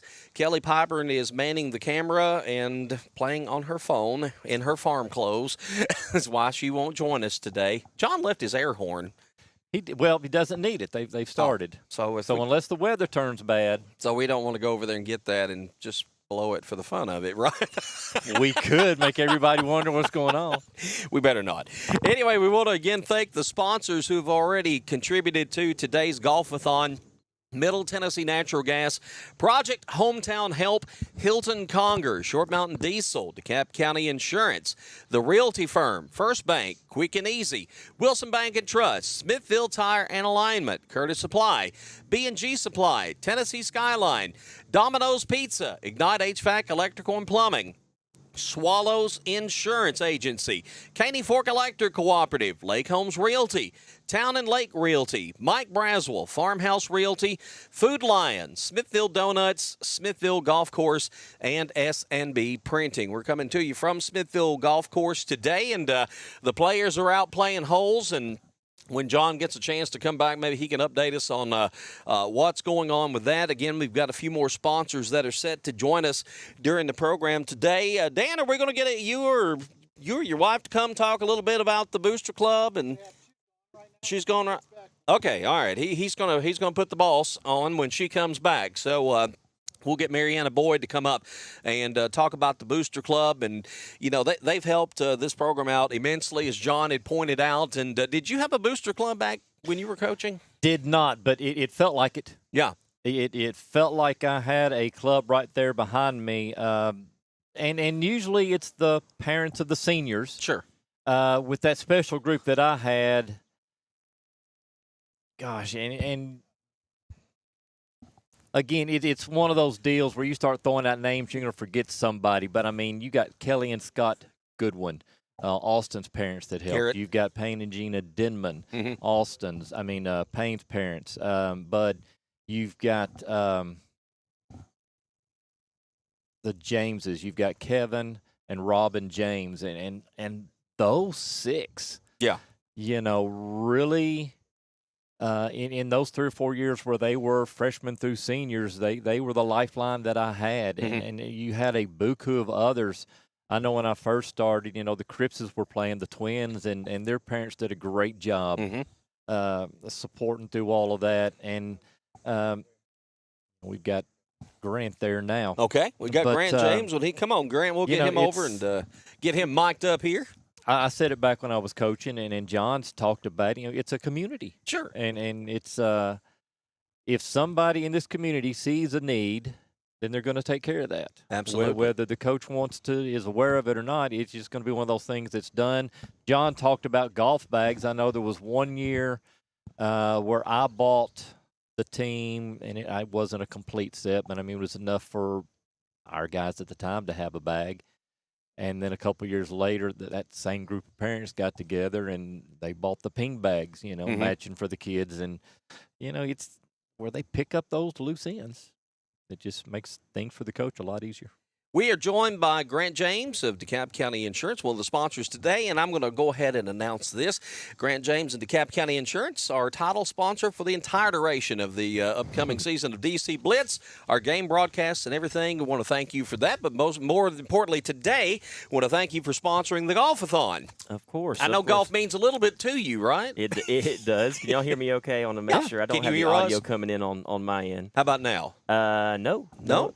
Can you hear me? I can switch headphones here if y'all need me to. I don't know, Grant. It's operator error. So I don't think there was any trouble with this set. Okay. Yeah, try that one. Maybe that'll work better. Brad had those on earlier. We haven't disinfected, but well, you know. Yeah, okay, I got good, audio good. here as long as you guys can hear, Gotta make hear sure, me okay. Yeah, we can hear you just fine. So that's Kelly's headset. That they give you the bad headset, Kelly. Oh my word! No, I appreciate you guys having me on today. Yeah, excited to support the DC Blitz and all of DeKalb County sports in general. I'm appreciative of what y'all do and keeping the community alerted on what's going on with sports wise. Now I know your plate's pretty full. Do you get a chance to play golf much anymore?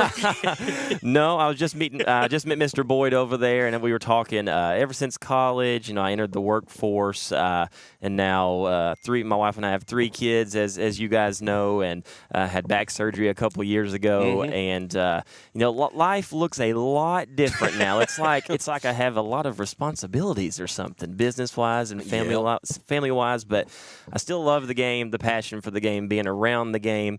Just don't get a whole lot of time to play anymore, but that's okay. That's okay. You got the years ahead. The kids will grow up. They'll go off to college, and then you can get back to playing golf again. You'll have. I'm hoping so, Tom. I'm hoping so. We'll see if that actually happens one day, but no, it's a great phase of life. But so many wonderful memories from the DeKalb County golf days, and Coach Vance was part of a lot of those. I know we've had you on our show before to talk about some of your memories. We may rehash some of the stuff we had talked about before, but some memories, obviously going to state has to stick out for you, but some things that really, when you look back upon, you really look back with a lot of fondness. What were some of those memories? Oh, absolutely. So coming in our freshman year, the class was Payne, Denman, Austin Garrett, and myself, and Payne obviously was an extreme talent at that point already in the nation, but Austin and I still had a lot of growing up to do, but Coach Vance knew our work ethic and knew we could get there, and he kind of put it in our minds, state was realistic early on. I mean, even like our freshman year, we knew like we had a lot of potential.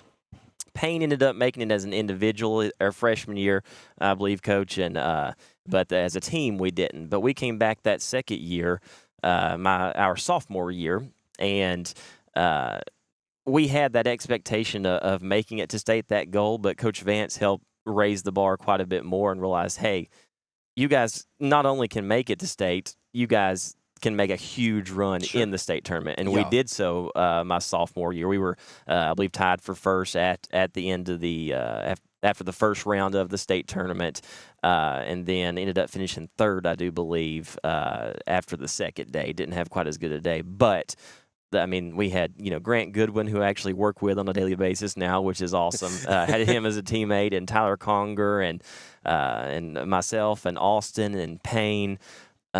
So many good memories. That one that really sticks out from that first year, just Coach can correct me if I'm wrong. No, I believe it was it junior year or sophomore year that the region was at the Legacy. Do you remember in Springfield? I'm not sure. It was. I'm old. No, you're good. I believe it was my sophomore, because I believe it was the first year. What, Payne or Austin or somebody can text me and correct me if I'm wrong. But I just remember we were tied or very close with like either Station Camp or Portland, who was part of our region at the time. And we needed Payne to come in on 18 at the Legacy over in Springfield with a big birdie. And he had no clue what what everything stood at the time, but he was part of the last group coming in, and everybody was huddled around the green, because I mean that last group was going to dictate who made it as a team. And Payne, being the talent he is, I remember his drive was right down the middle, and he hit a shot from the fairway to about 5 feet, and we all went wild, and he made the putt, we ran on the green. It's memories like that I'll always cherish for the rest of my life, for sure. Was playing with Payne like playing with Michael Jordan or something? He was such a talent. And I mean, even today, and what was the junior amateur tournament? Tennessee State amateur that he just won for the second year in a row, no less. Correct. It's not been done, I believe, since like the 60s. I believe. I think that's right. Yeah, not many people have won that event twice, and he won the state tournament as an individual twice as well. So his accomplishments are just racking up. But Payne and I, I got to see him at the Jamboree jamboree. He congrats to him on the assistant coaching job at South Florida that he just took. Okay, I hadn't heard about this. Yeah, so he's going to be the assistant coach at South Florida, leaving the heavenly land of Knoxville, Tennessee. But what's he thinking? What is he thinking? No, South Florida's got a great program, and we're all excited for him. It's a step up in the coaching world for him, and, Awesome. and he is. With as much talent as he has, he's got so much, mental game expertise that he can share with players. And I can definitely see why he's a player's coach and everybody loves him. But so Payne and I mean, we went to preschool together back in the old days, and we grew up, competing against each other. I mean, yes, his golf talents excelled all of ours, but I mean, that didn't stop us from, like, every summer if he was back, had a break between tournaments, and we go out there and fight tooth and nail on the golf course. We competed at every sport against each other. There was no backing down from either of us, but we knew that he was on another level when it came to golf, and Austin Garrett ended up getting on another level by our senior year time, and I'm not going to say that I was on their level whatsoever, but nothing stopped me personally from competing with them. Sure. I mean, there was a gap, there was a separation because y'all came in as freshmen, but at Yep. the middle school there was that huge separation between Payne and you and Austin. And as their high school careers got deeper and deeper, and you brought up Austin, Austin's game elevated, your game elevated. Yep. I was looking at a scorecard this morning, and I can't remember the fourth on there, but you're on there with Austin and I think Grant and I think Tyler. No, Mhm. Payne was in there. Yeah, Payne was in there. And it was 35, 36, 36, 37. Wow. Mhm. And at so you're that looking time, at it was a school record at the time. Yeah, and I'm sure that it still Probably is. is, yeah. But I was just looking at that this morning, kind of reflect on that. But by the time that they were all seniors, that gap had closed a lot. Mm-hmm. As a matter of fact, Austin is the last person to beat Payne Denman in a postseason kind of tournament. Yeah. Mhm. He beat him in the region. Yep. And, that just shows their dedication and their love for the sport. And, again, I'm an organizer. But, Payne had his swing coach, Austin and Grant. They both had theirs. And, I'm setting up a schedule, and we're going here. And I tried to get them jerseys, and that's about all we did. And, so. I still fondly remember the knickers. Yes, I that love was those. sophomore year wearing the knickers. Yeah, then with was it Argyle socks, Argyle I believe, socks. with them, and we were styling and profiling, Do you weren't we, still Coach? have them? But yes, I do actually. Now, I guess you could say post college, my waist has grown a little bit, Tom. I wasn't gonna bring okay, that up, no, Grant. I can't. I was not going to say anything about let's that. just say those 26 waist or 28 waist. Yeah, I don't slide into those anymore like I did sophomore year of high school. But That was a fun year because those guys were good and they knew it. Yeah. But they also went out and they backed it up. Mm-hmm. And Yep. a bunch of women. And it probably started with Tyler Conger. Hey, are we wearing black shorts with white belts or white shorts with black belts? we and, did. And they popped those collars and they went and they strutted. And it was an arrogance, but it was a well-deserved arrogance. Hey. And they just went. So we win the region. And I don't know who came up with the idea of the knickers, but it's like, can we make this? Can we do this? And I even bought a pair. And, Yep. so, I mean, they looked the part and they played the part at state as sophomores. I believe Tyler Conger, his words were "look good, feel good, play good." That's kind of it. Kind of we had it all down at the time, Yep. didn't we, Coach? Yep. It was They were a lot of awesome. fun. See, I think if the boys make state this year, John ought to get a pair of knickers and Argyle socks. Well, I've talked to him about I that. tell you what, DeKalb County Insurance will pay for John Pryor's knickers and Argyle socks. All right. I'll make that pledge here on the show. There you go. You've So, heard it out there. John does not know what's about to blindside him, but we have got this all worked out. All worked out. Grant, let's talk a little bit about DeKalb County Insurance. So you're located right on the square. Can't miss you on the north side of the public square there. And How many years now have you been with you've been in business? I know Jeff got things started. Yes, Jeff continued the family legacy, and he started this business in 2011. And don't seem like it's been that long. I know. And I moved home to this area in 2017 and joined up with him. Yeah. And since then, things have continued to boom. We're extremely blessed, Tom. We've got a great team at DCI that we're just trying to advise and put people with the best products possible. But again, like as I stated earlier, Grant Goodwin, a former teammate, came on with us a couple months ago, and that's been a blessing, along with Julia and Rachel and Megan and everybody at the office. But it's cool, going from being a teammate on the course to now a teammate in the workforce, Sure. and can't express how much that that means to me personally and to our business, having him hopping on board. So we just have a good time trying to help everybody out the best we can. Don't want to seem like a whole lot of salesmen and trying to push products on you. Just come to us if you need a little advice, a little help, and we'll see if there's a better product out there for you. Somebody actually, has been a couple months maybe by now, but it said something, I heard that the DeKalb County Insurance sponsored our show and said that, well, I called out there and said, yeah, I talked to Grant Goodwin? And I said, I didn't know Grant was working with you at the time. And I said, I think it's Grant James. And whoever it was like, I'm pretty sure it's Goodwin. Yeah. They said he used to play golf. I said, no, that's Grant James. And they're like, I think it's Grant Goodwin. So I had not even known that Grant was out there. Yes. But you talk about another just great. You should have brought him with you, too. That would have been a lot of fun. Well, I had to have somebody working at the office, though, Tom. I mean, gosh. I'll work and no play. Next time, I'll take one for the team and I'll work, and he can come out here and support the golf team a little bit more. One thing I'm proud of, I'm a customer of DeKalb County Insurance, so I can really brag on the work that you all do. In fact, where I work, also customers of DeKalb County Insurance, and anytime there's been a question, an issue, I had a little fender bender once, call Grant or somebody at the office, and boom, I mean, right on top of it. And I'm a 2-year customer with Erie now, and I love Erie Insurance, and had heard about them for years and years and years, and just how good the product it was. And I'm a believer. You all are top notch. I mean, there's something to be said for hometown, knowing somebody that you can call, because you all care. It's community, and for sure. The older I get, the more I really understand how important hometown is, and working with one another. Man, you all take it to the next level, and I appreciate that as a customer. Well, we appreciate that too, and it's one of those things that, look, no business is perfect. I'm not going to say ours is. No insurance company is perfect.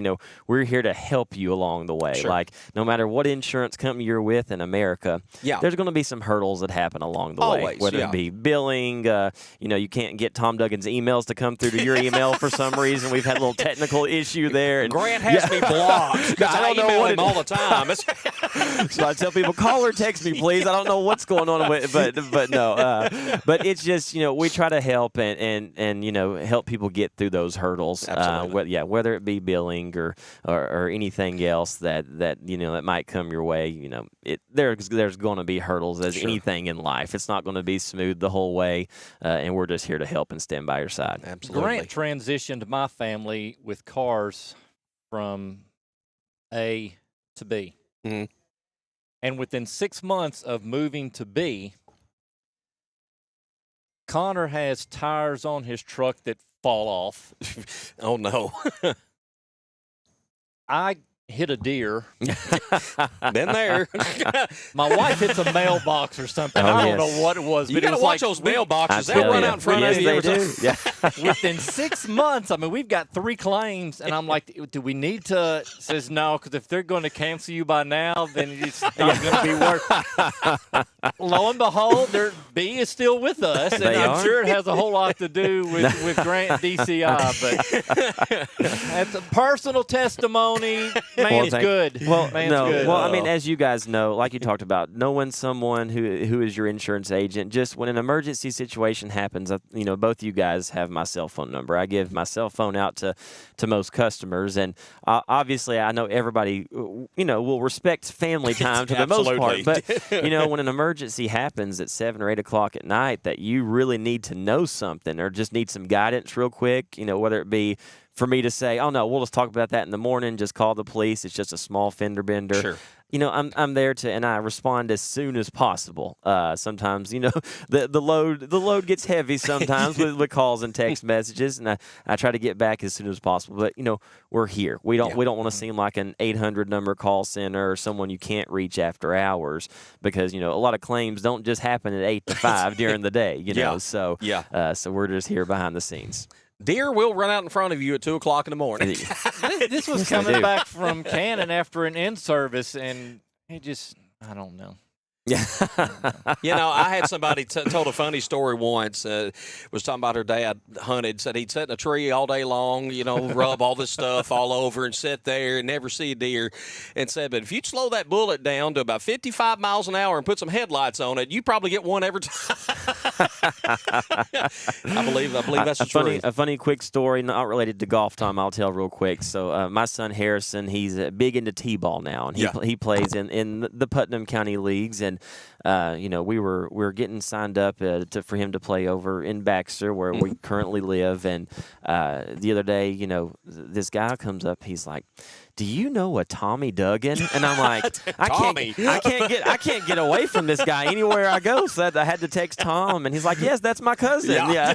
So I can't get away from Tom no matter where I go in the world. You know. Yeah, I'm like a disease. You just can't get away from it. That's Grant, man. We really appreciate it, not just joining us today, but all you do. I know golf, DeKalb County golf, is something very, very close to your heart, and I know you're excited to be a sponsor, not just doing it because you're a business owner, because it means something to you, and that means a lot to these kids out here, I know. And one of these days we're going to have the DC Blitz Putt Pro-Am, and we'll have to make sure that Grant is part of that. We can do that. We can do that. See if we can get DraftKings as a sponsor there too. You go. Hey, I like it. I like it. Grant James of DeKalb County Insurance, and of course we'll be talking to Grant some throughout our upcoming season of DC Blitz, which will get underway actually Saturday, August 16th with our football kickoff show. We're getting excited about that. Grant, thank you so much. Of course. I'm going to head back to the air conditioning and leave the heat for you guys today, okay? Yes, thank you. All right. This fan is all that's keeping me sane right now. Thank you, guys. Have a good one. All right. We've got Danielle Reynolds with Town and Lake Realty. Not Town and Lake Realty. I looked down at the list. I looked down at the list, and that's the first name I saw. Danielle's going to kill me. Are you ready, or you want to wait a minute? Come on over here. The Tony Luna Group of Lake Holmes Realty, and oh goody, you're giving me something. Oh, okay. This is for the boosters. That's not for me. I'm like, don't hand me money. I may keep it, but I won't. I got you. I'm not sure. Grab one of those headsets. One of them's working. One of them, I think that one's the one. Is that the one Grant had? Because I know we're not getting sound through one of them. Oh, hang on. It's this one. Okay. All right. There we go. Y'all are going to ask me golf questions, right? Yeah, it's a golf event. No, I'm just kidding. I know. Danielle texted me yesterday, and she's like, what are you going to ask me? And you got to understand something about me. I don't prepare. I say the first thing that comes to the top of my head. And that's dangerous. Tom Duggan.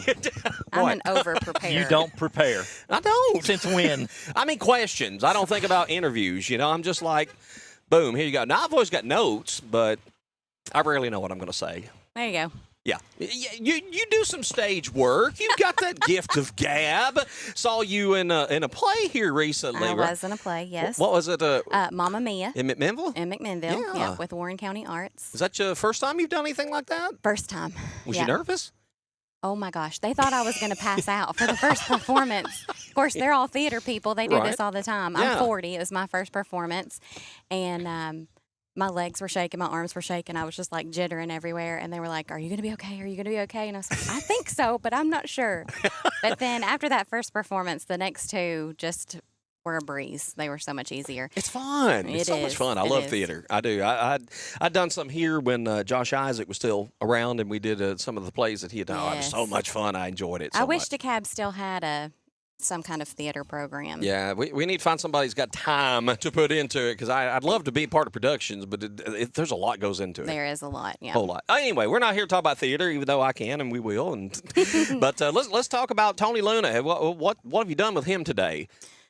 Answered his phone calls. Oh, okay. Yeah, that's what I do every day. Being Tony Luna's assistant means I do all the Tony Luna things. So this interview is one of them. You know, Okay. he is also a county commissioner. He Sure. takes that very seriously. So someone from the tourism board with the state was coming in today. He originally planned on being here today, but then when they said someone was coming in from the state, he was like, oh, I got to do it. So any continuing ed that he can do with the county commissioner stuff, he's always there. Yeah. he is. Anything optional, he's always there. And me being the assistant, he's like, here you go.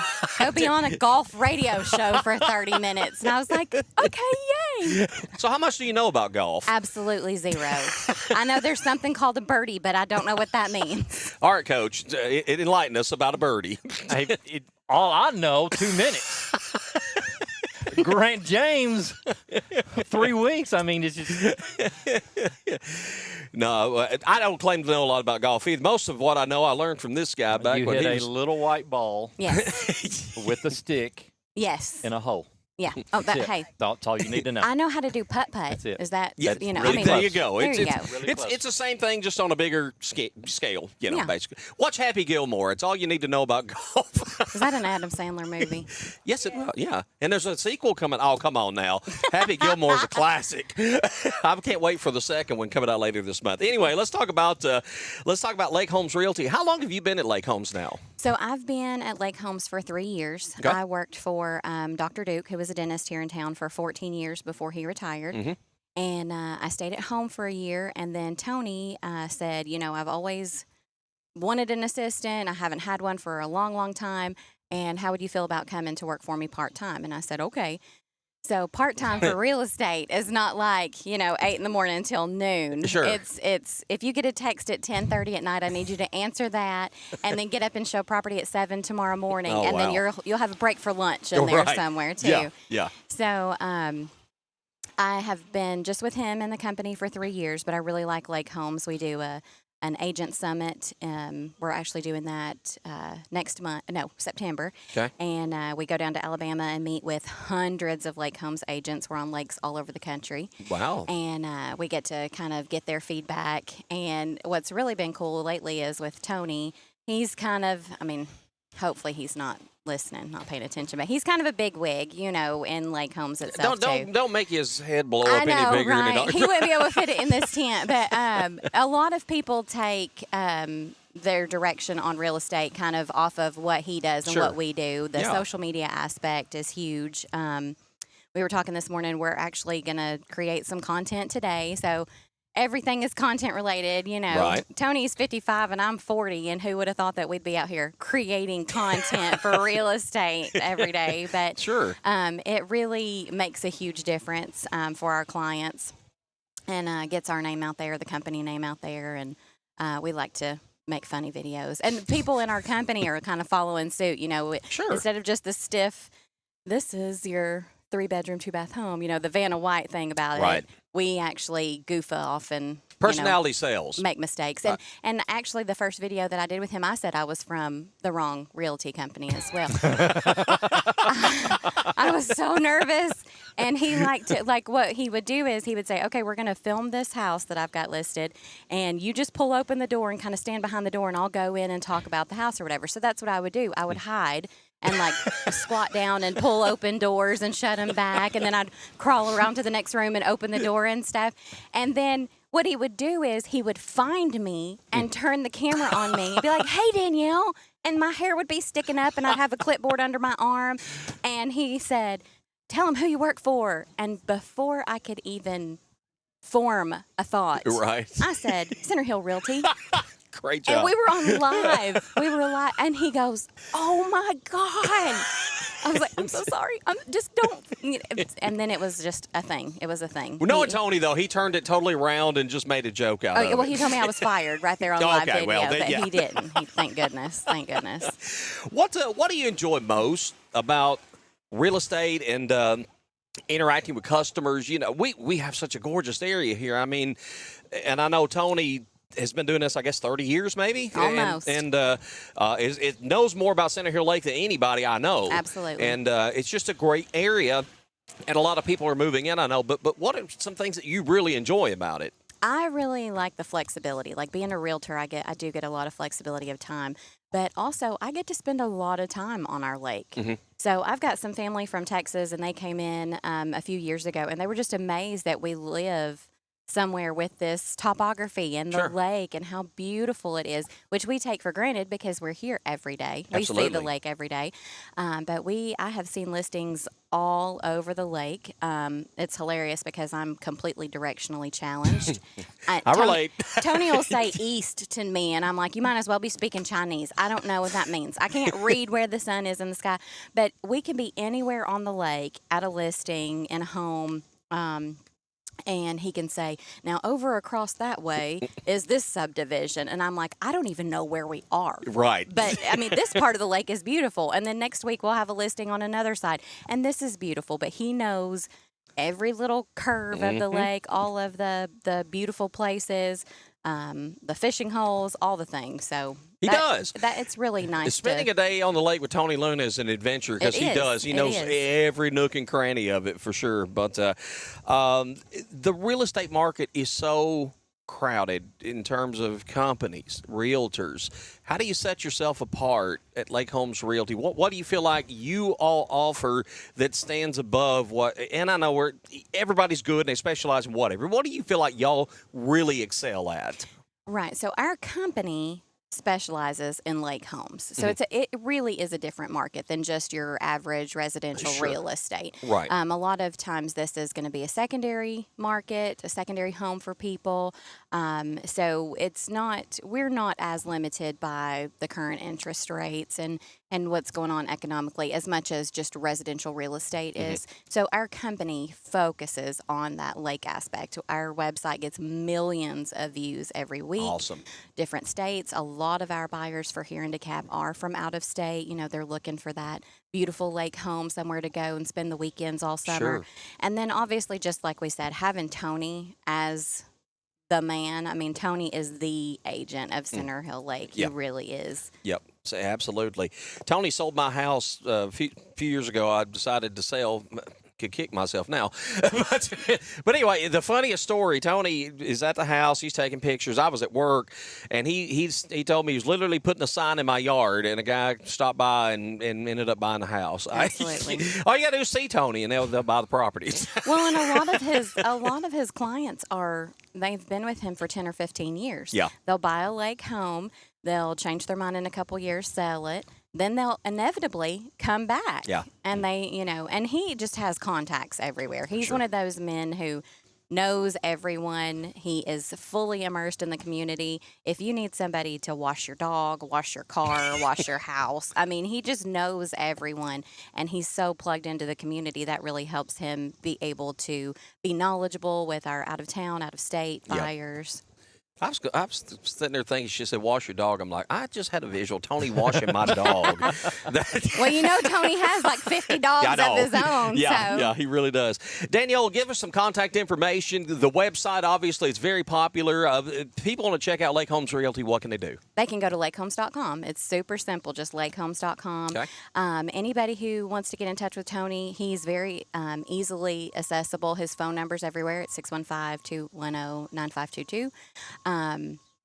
But my phone number, let me go ahead and give it out too, because that's what's going to happen. That's so typical of a lot of realtors is that they don't answer their phone. Sure. I mean, most of the time we're doing something, so there is a good excuse. But the beauty of having an assistant in real estate is that when Tony can't get your call, he immediately forwards it to me, 615-735-7290. I'll just give it to you direct. His email address is out there everywhere. We try to get in with the community. Obviously, I know nothing about golf. Tony loves golf. Oh, yeah. He is a golfer. That was what he says is why he hired me, so he could golf more. That sounds about right, yeah. That's truly what he said. He wanted to golf more. So, but lakehomes.com, and you can find just so much information. And it's not just our lake. If you're interested in property on another lake, we've got agents all over the country. That is awesome. Well, Danielle, thank you for stopping by. Thank Lake Homes Realty, Tony, and all you for sponsoring the DeKalb County High School golf program. I know it means a lot to them. And like you said, I know Tony loves golf. Absolutely. gets out any chance he has.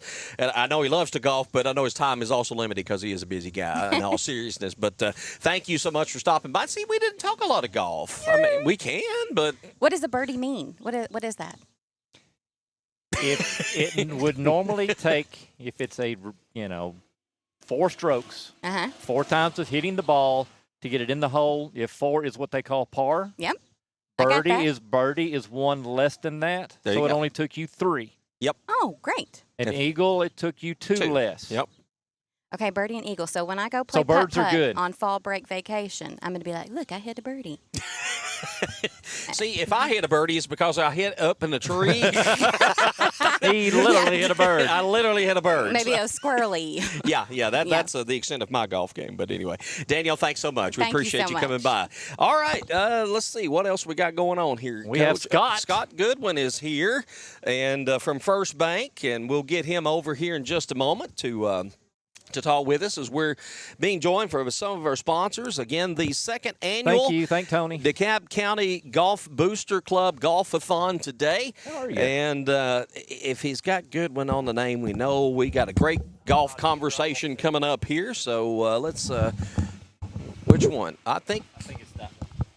all right, can you hear me? I can hear you loud and clear. You can hear me loud and clear. Yes, That's sir. all good. Well, I say that's all good. I don't know. Scott from First Bank joining us this morning, and we know you're an avid golfer. You there? Yeah. Can you hear me? Gotcha. Yes, sir. Okay. Yes, sir. All right. Yes, So being part of the golf program, how much do you still golf these days? very little. Follow these kids around. Me and some of the dads try to go to practice rounds, support them. Yeah. My game suffered tremendously. Still play a little. No expectations. Still get equally as mad. You think you can do what you used to do, and I can still bun it out there and have fun, turn in a score, but nothing like the old days. Yeah. 1996 state participant. All right. What do you remember about that year And and that experience at State especially? I remember our senior year, we underachieved. We listened to the outside noise. I tell these guys, don't listen to it. Go play. Mm-hmm. You're capable. Believe what you do. I played good enough that day to tie the eventual winner, Grant Ramsey, York. Went on to play at Tennessee Tech. I was cruising through 8, hit a foul ball on 9, and that was the rest of the day. So instead of tied 1, I tied 3rd, went on to the state, and then if anybody knows Mr. Hayes, he's a big lover of his food. He had the great idea that we go to Cracker Barrel the morning of, and you tee off, and you got the jitters and the stomach ache, and Oh no. you just didn't have it. Used to, we played at Old Fort. We'd play we actually played the week prior to first stage of Q School back then. Yeah. So if you can imagine, if you're putting, if you're on the back of your bathtub, you're trying to lag putt to the drain, the greens were fast. Yeah. And I was not used to that. Hit it fine. Played some good golf, stretch of holes like 10 on, but just started off nervous and jitters, and that was it. But great group of guys, great memories. Our sophomore year, several of the guys, Tony Green, great golfer, Brandon Burton, Will Frazier, Josh Trammell, Blake Lawrence. As a sophomore, and then Blake went again as a junior, as an individual. We could play, but just putting it together the same day. I mean, one of my buddies, I think at the region, Will, I can't remember what Will shot, 80 or 81, and he may have had 10 or 11 3-putts. So Yeah. that's where you make your money, right? Sure, yeah. And we hit it good, but different animal back then, and we didn't have all the summertime. We didn't have SNEDs or Mid-South. I remember Justin Terrell and I, we played a lot in the summer, school days and stuff like that. But Yeah. we didn't have the access, but that's, 30 years ago, but great group of guys. Will Frazier will kill me, and I'm trying to keep this PG. Came in, I don't know if it's sophomore year at the state tournament or it may have been junior year at Springfield at Legacy, or senior year. And he hated Cracker Barrel. Not going.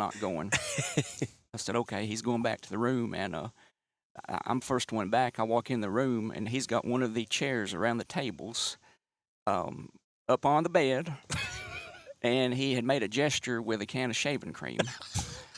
And we laughed and laughed and laughed and laughed, and I'm keeping this PG, but, you know, we had a lot of fun. We could play, but putting it together the same day, and I've been needled about a White County conversation. We'll keep that off the air. Oh, man.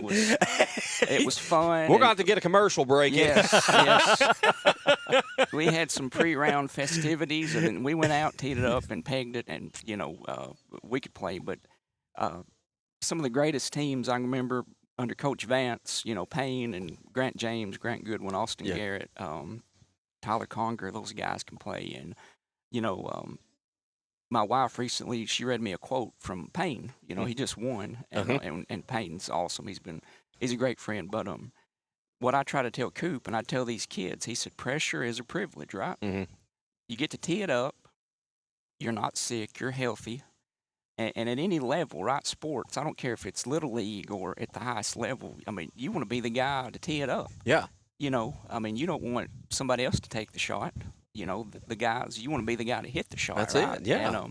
And you just want to be that guy. And that quote, my wife was reading that to me, and I tried to tell Coop, I said, do you understand what that means, man? Mm-hmm. You know, getting to play, getting to hit. I mean, there's kids would give their arm and their leg to play sports, right? Yes. You know, at any level. Yeah. You know, and maybe they can't because of a disability or an illness or anything. And golf's a great game. It's different. We used to play with some, when I was at Cumberland, some of the baseball guys said it can't be that hard, right? It's on a tee. It's sitting still. You know, I can hit a 85 miles an hour fastball. Right. How hard can it be? I said, okay, guys. I said, all right, Coach Hunt, some of his great guys. I said, let's go play. So we're out there one day, and these were great, you know, college, you know, NAIA athletes, you know, won a World Series and everything. I said, let's go play 18. Yeah. And, Tom, we stood on the first team 35 minutes. They couldn't touch it. They're like, I mean, they were mad. They're like, Goodwin, I can't believe this. This has got to be. They thought we were like powder puffs, right? It's just a golf ball on a tee, and I'm like, well, keep swinging. Yeah, man, yeah.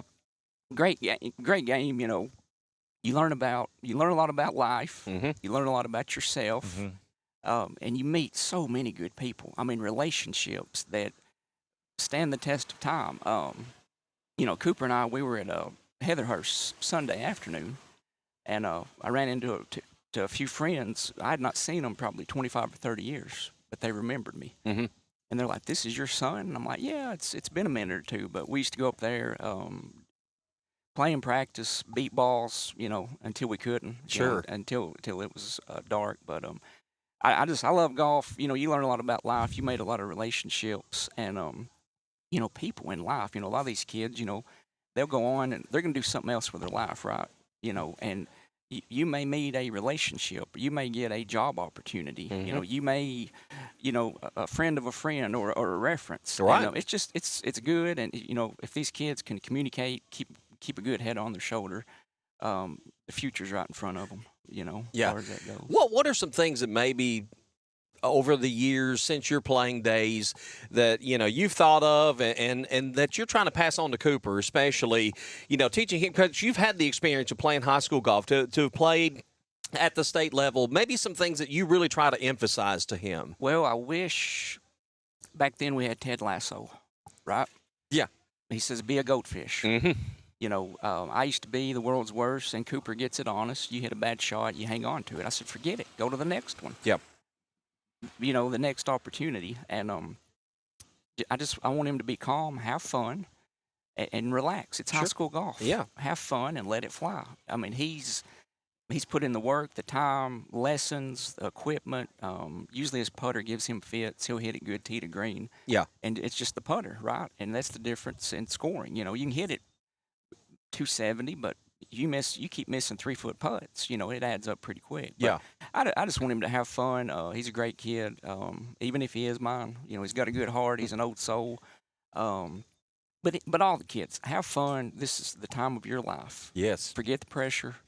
Go out and make some noise. And what the season has in front of them, I'm excited. You know, they can go make some noise. It was funny last year. I think it was region.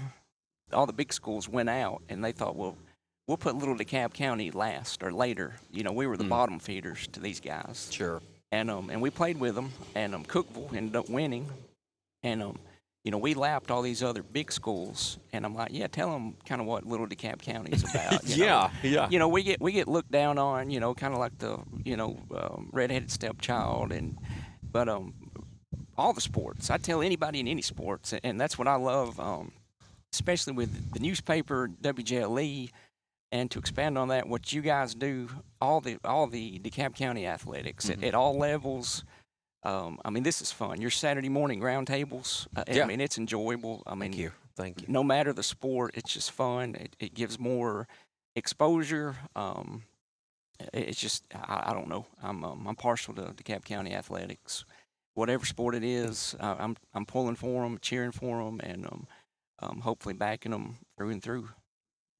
How hard do you feel? You mentioned the noise, tuning out the outside noise, and that may have been something that you guys back in the day had an issue with. And to a certain degree, probably nowadays there's more noise. I mean, there's just so much stimulation, overstimulation. Absolutely. How hard is it for these kids? Or do you feel like they're a little bit more, you know, able to tune it all out than maybe your generation? I don't know. Social media, you got the best of both worlds, right? Sure, It can be great, you know, for networking. It can also be negative.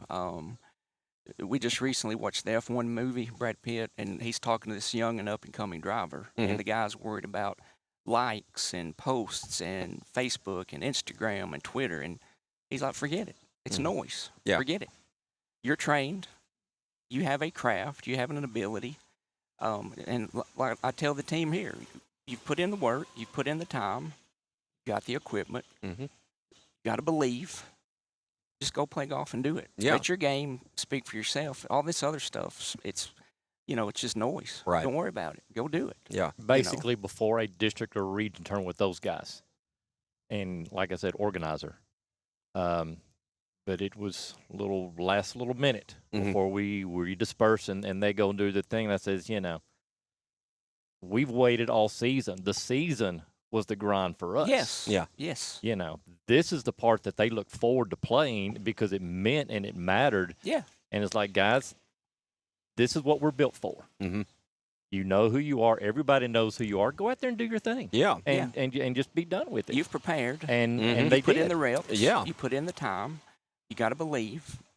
You know, I mean, excitement and nervousness kind of goes hand in hand. If you're not excited, you're doing the wrong thing. Exactly. Right? Yeah. You got to be pumped, but at the same token, you got to scale that down. You know, and go out and play golf. Yep. You know, or any sport for that matter. You know. Well, Scott, we want to talk a little bit about First Bank, one of the sponsors, of course, today. And first question I've got, and this is a very important question. What in the world does Casey Midget do there? Because I don't ever see him doing anything. So Casey is our market president. Our market is now Smithville and Woodbury. Okay. He's our market president. He's helped me tremendously. He's being nice. You know. Well, you know. Your question set him up for something not this. I tell you, you know, you guys and he and Kelly, I mean, he's a DeKalb County sports supporter through and through. Yes, no he matter is. the sport. Yes, he is. He loves his sport, and me and him and the staff and the guys, bless their hearts, we are you know, we're sports nuts. Yeah. I mean, I love it. I mean, all of it. You know, any sport, I'm usually tuning in or want to at least get the highlights. And you know, he's a strong backer of DeKalb County athletics. No doubt. We pick on Casey, but I tell you what, you'd be hard pressed to find somebody that loves all of DeKalb County sports the way Casey Midget does, and that's why he's a big part of our show, because he lives it, loves it, breathes it. Absolutely so. But you know, First Bank is a huge supporter of DeKalb County athletics. Long has been. And we appreciate that. And I think just what you said with that love of sports, a group of you guys, and I know most of you guys there, and I know how much you love sports, that has to have a lot to do with being big supporters of DeKalb County athletics. I tell you, we like to support everybody. And, you know, you cut those checks just because it's the right thing. Sure. You don't think about it. Yeah. You know, years from now, somebody's going to need support.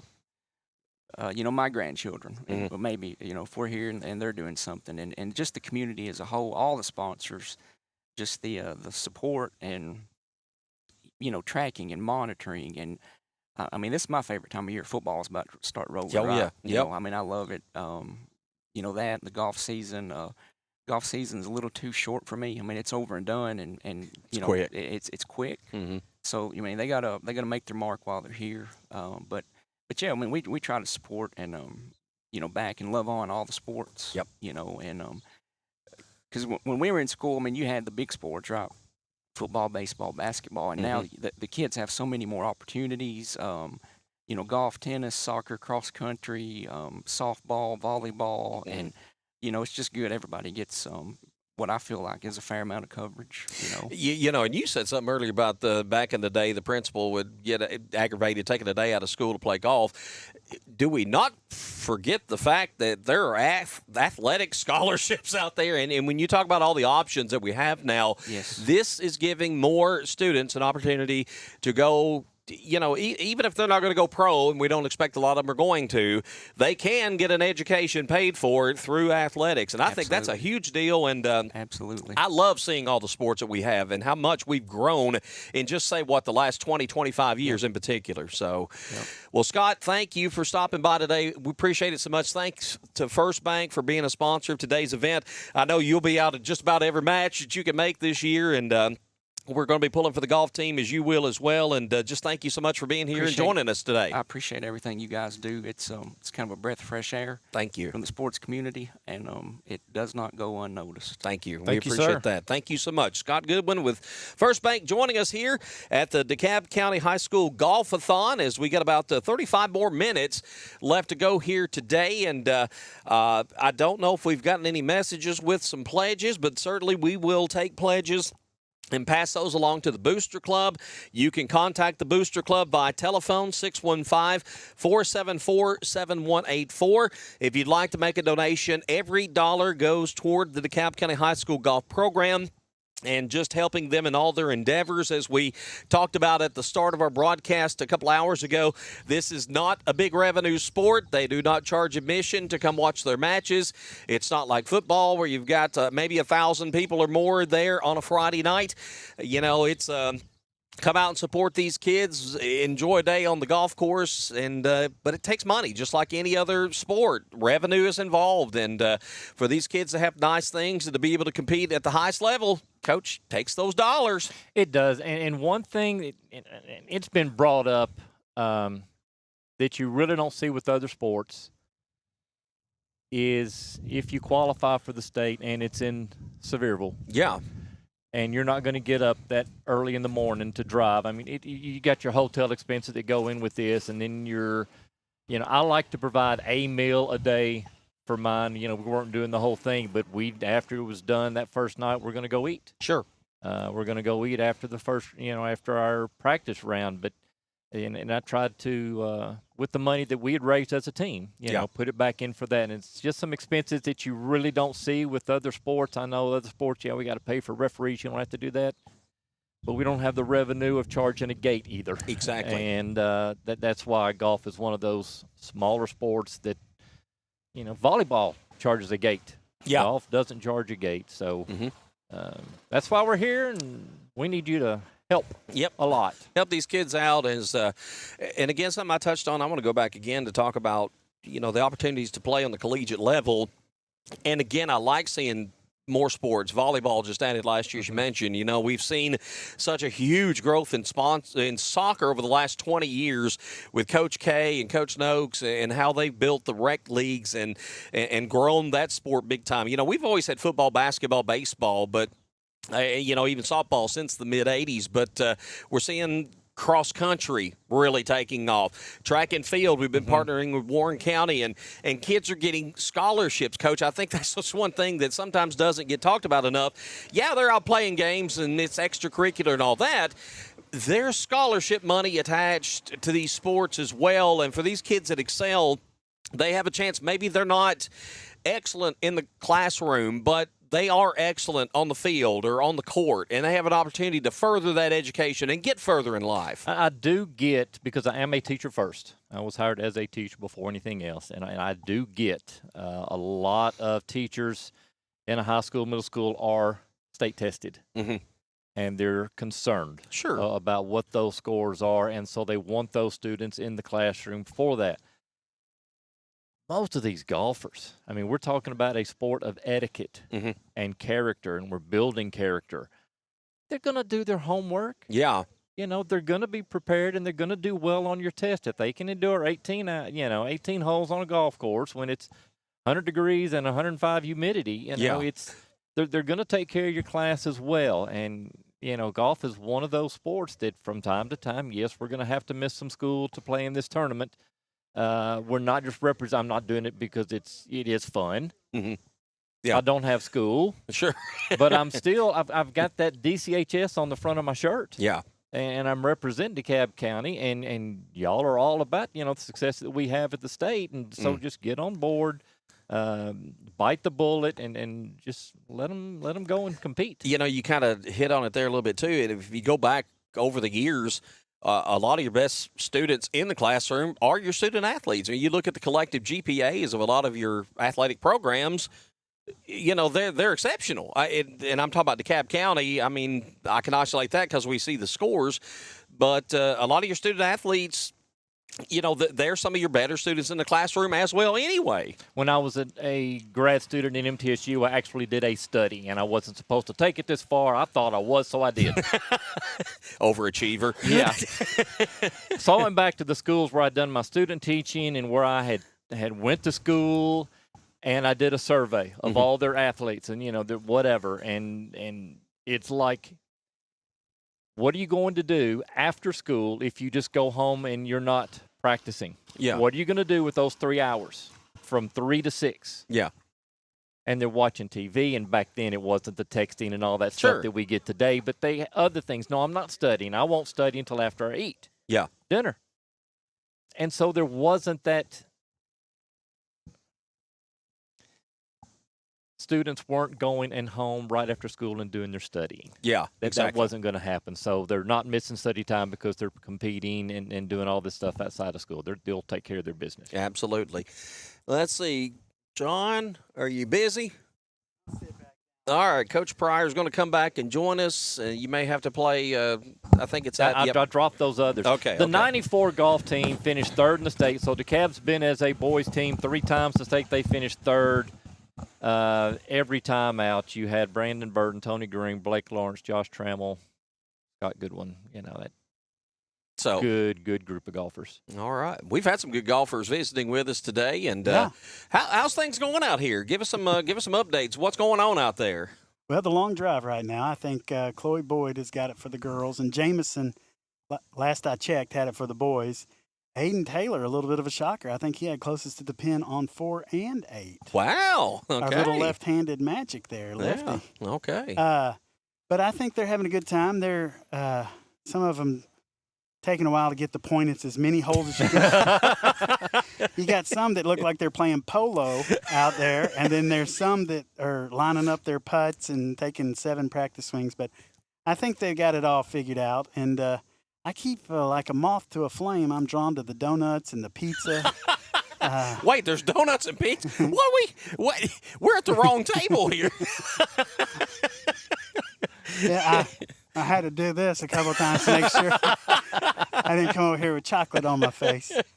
But I think they're having a really good time.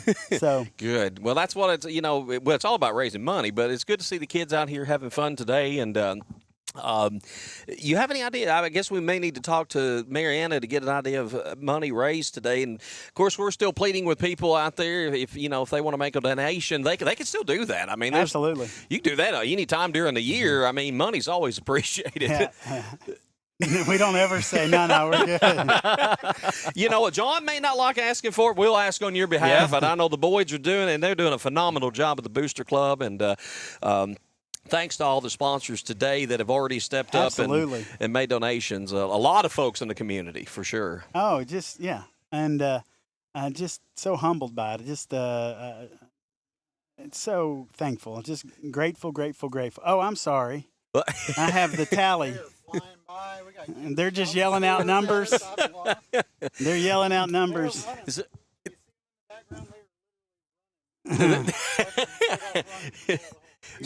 They figured it out. So earlier, y'all started out with some games competition. What did you kind of start the day with? Well, they had a collapsible putter that got real short, and they were trying to see who could make the longest putt with the shortest putter. And then we were chipping ducks, those rubber ducks. Yeah, you mentioned. Yeah, they were trying to chip it into a circle like a dartboard, and that was an interesting experiment. So it was a literal rubber duck. Yeah, they were unicorns, I think. Oh, man. And, of course, we got the long drive and the closest to the hole, and then we've got the who plays the most holes and raises the most money. So just little gift bags for them that we've got put together. And so keep them interested, and they seem to be pretty interested. And I'm always worried when you involve golf carts and liability. I've seen a few zoom by here, moving pretty at a pretty good pace. So I know that's one thing when we practice and play. The kids don't use golf carts. Yeah, too dangerous. Too dangerous. I talked with Coach Vance about practice and kind of preparation. What are some things that you all do? Once the season rolls around, as far as practice goes, what are some things you focus on? Well, once the season starts, it's hard to have a practice. You play in 2 or 3 days a week, I guess. I try to have 2 matches per week. Yeah. I don't ever want to have 3. I've had, where we set it and they have to move it or whatever. Sure. And then, of course, you don't play all those because a few of them get rained out. We've had a couple where the heat index was too high, and we had to call them because of heat the last few years. But during the season, once it starts, I try to have a qualifier after every few matches to let some, the ones that are playing to continue to earn their spot. Right. And those that maybe didn't qualify for the first match to get a chance to get into the fray. But most of the practices really are over the summer. Yeah. This is when we have the most time. Once school starts, I don't want to, I don't want to monopolize their whole week after school. Yeah. 2 days is a lot. But and even when we have a match, the 5 boys that are in the match, the extra guys that didn't qualify can come and play 9 holes and get 9 holes in. So that's kind of like a practice. But, when we practice, we usually start out on the range. Mm-hmm. A lot of times I make them do things to experience the pressure. Like I'll tell them to get their 100-yard club out and we'll have a little competition. Yeah. I mean, it's one thing to be on a range with 10 other people and you're just chopping wood. Right. But when all the people are gathered around you and, and you got to hit it in front of them, it adds a little bit of pressure, which is beneficial once you get in these tournaments because there's a lot of people that kind of, they get nerves, even when it's just a regular match because they're playing with a stranger from another school that they don't want to hit a bad shot. And when you start to play in some of these tournaments and there's 10 or 15 schools there and, they got a starter calling out everybody's name, it kind of feels like a big deal. Yeah. And then the state is a really big deal because they have a starter and they call out the players and where they're from. And the one over at Willowbrook he would wear a sport coat, and I was like, he had on one of those golfing, we used to call them doofus hats, but he'd have, he looked like it makes the kids feel like it's a big deal. That's my favorite thing about high school sports is when the kids feel important or like they're part of. Like I love when the basketball team would go over and play at Tech in the district tournament. They feel like big shots, Oh yeah, yeah. And so the tournaments can make you really feel. I mean, you go to the state tournament and there's 100 kids on the driving range, and some of them have got the all airport team. They look like pros, and they're, it can be intimidating. Sure. If you've never seen anything like that. And so, the other day we played a little scramble, and I tried to pair older players with younger players. And it was really great because I came around in one group, the older player was talking, they were reading a putt together and he was talking about it. I try to stay away from scrambles most of the time because it's a little bit different game, but sure. Just something to switch it up. Sometimes I have little competitions among the groups I send out, but we try to get a lot of holes in, a lot of muscle memory. I've tried some drills. Don't do a whole lot of that. Probably need to do more of that. we don't have a putting green out here, a practice green. This one behind us has sort of been under repair for a few years. Right, yeah. It's kind of shaggy. But a lot of times, after we hit balls, I'll tell those that get there early and have got their range balls in. I say, go over to number 9 and putt and chip and work on that part of your game. But practices, I try to be light. I a lot of time have music going. Again, I've said this before, but my goal is for them to make memories and have fun. Yeah. And even at practice, and there's no pressure. I think I'm pretty laid back. Coach Trapp's not coming by taking any notes. I need some more intensity. I think I'm going to go watch a golf practice. We're going to take a page out of John's, but we'll have Coach Trapp interview us. Yeah. But July 28th, the first match. It's hard to believe. It's, 2 weeks? 2 weeks from yesterday. That's crazy. It just seems like it's here already. And once it gets here, it goes so fast. And, my fall dance card, I'm just here to tell you. If I can make it through golf season, I think, it's like, because I've got golf. I've got high school football. Yeah. I like to go to Knoxville. I got school starting. Somehow did that make it 4th on my program? You need an 8th day a week, don't you? I mean, I'm a phantom. I don't know whether I'm coming or going. From about, actually, after the 4th of July till about mid-October, it's hectic. Yeah. So I will get an email at some point that'll say, Mr. Pryor, you haven't put any grades in like 3 weeks. So, whoops. Have you signed in this week? Oh man. Yeah. It's a busy schedule just to keep up with all that. What?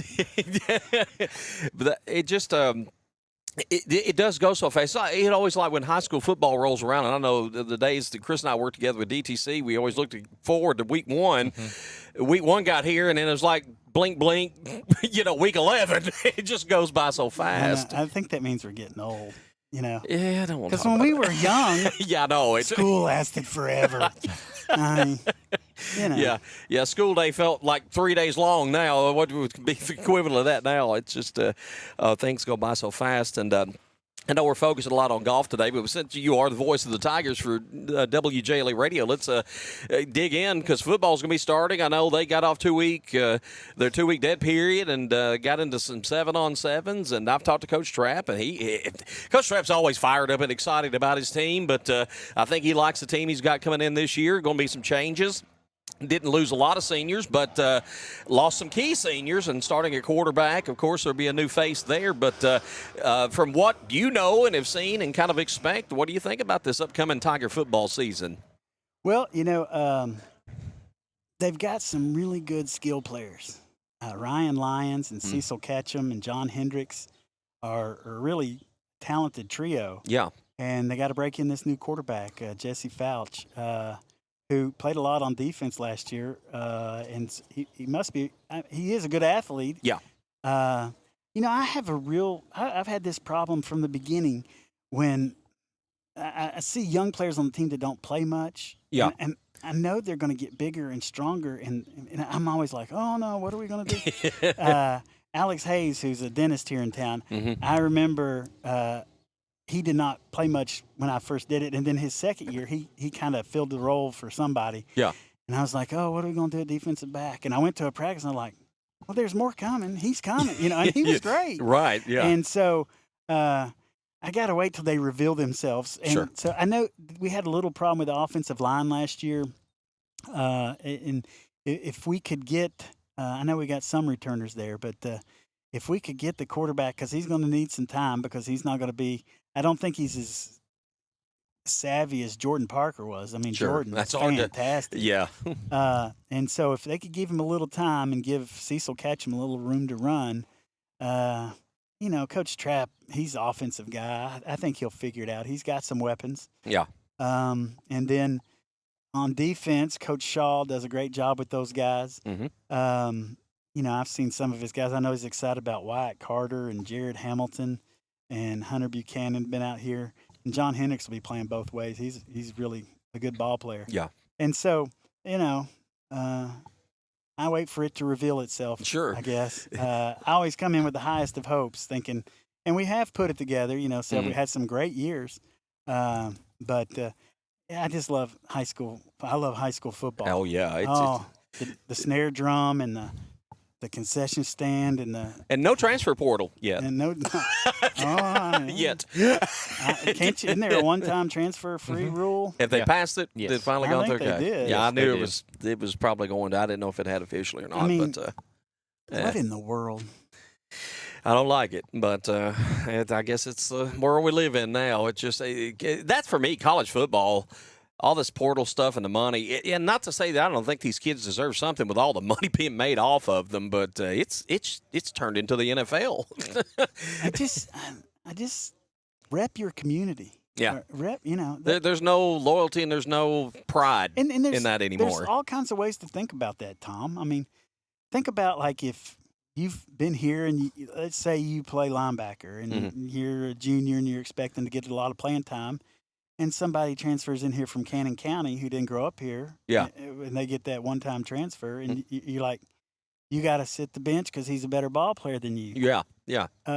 And I would feel bad for you. Sure. And likewise, think about, I mean, how bad would we feel if we had, some guy who could rake at the plate and hit 500 and hit a bunch of dingers, and he said, well, I think I'd rather go play baseball at this school, Yeah. And he gets a high draft pick, and we felt jilted. Yeah.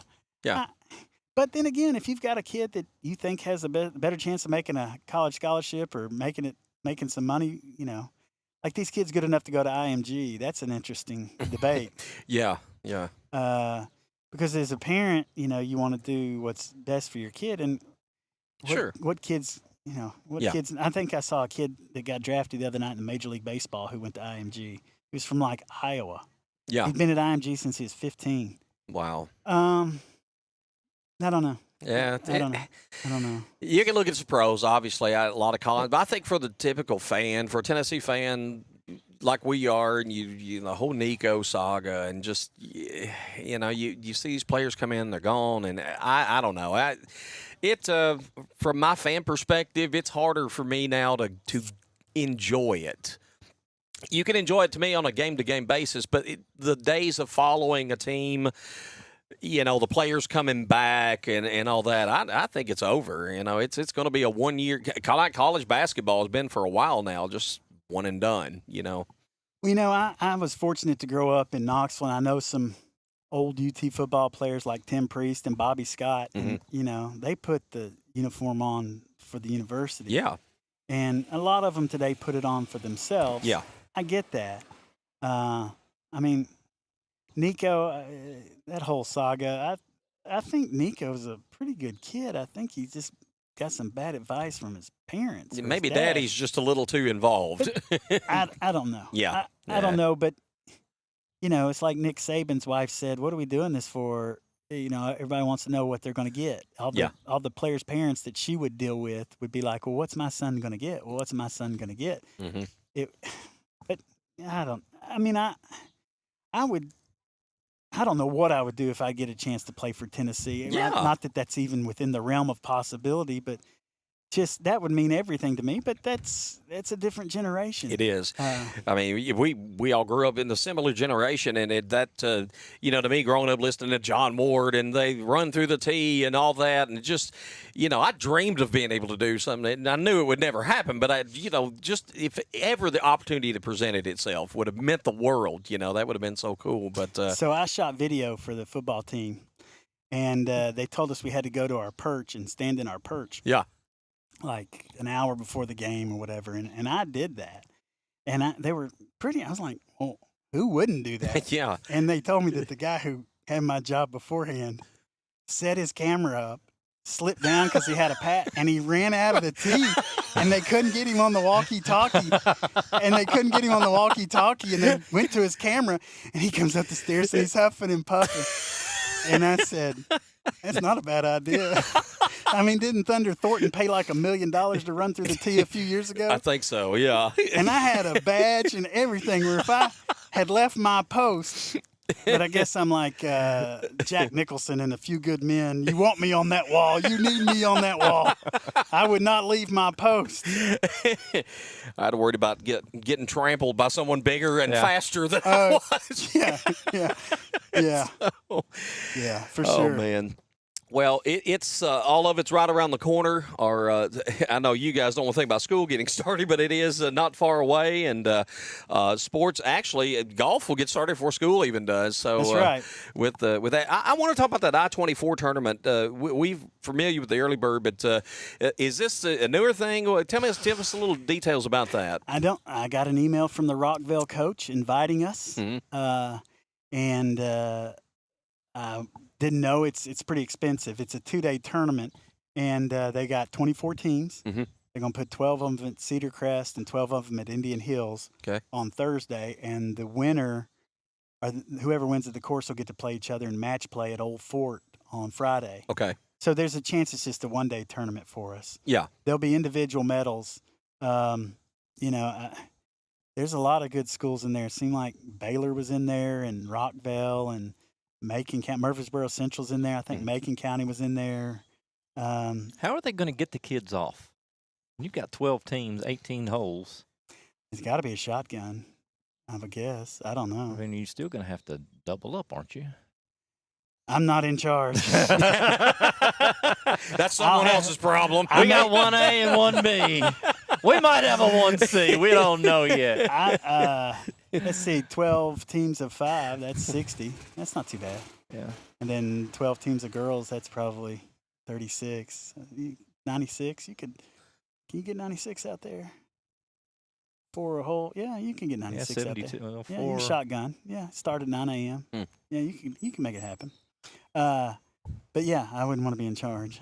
And I guess I could have a 9 o'clock and a 1 o'clock.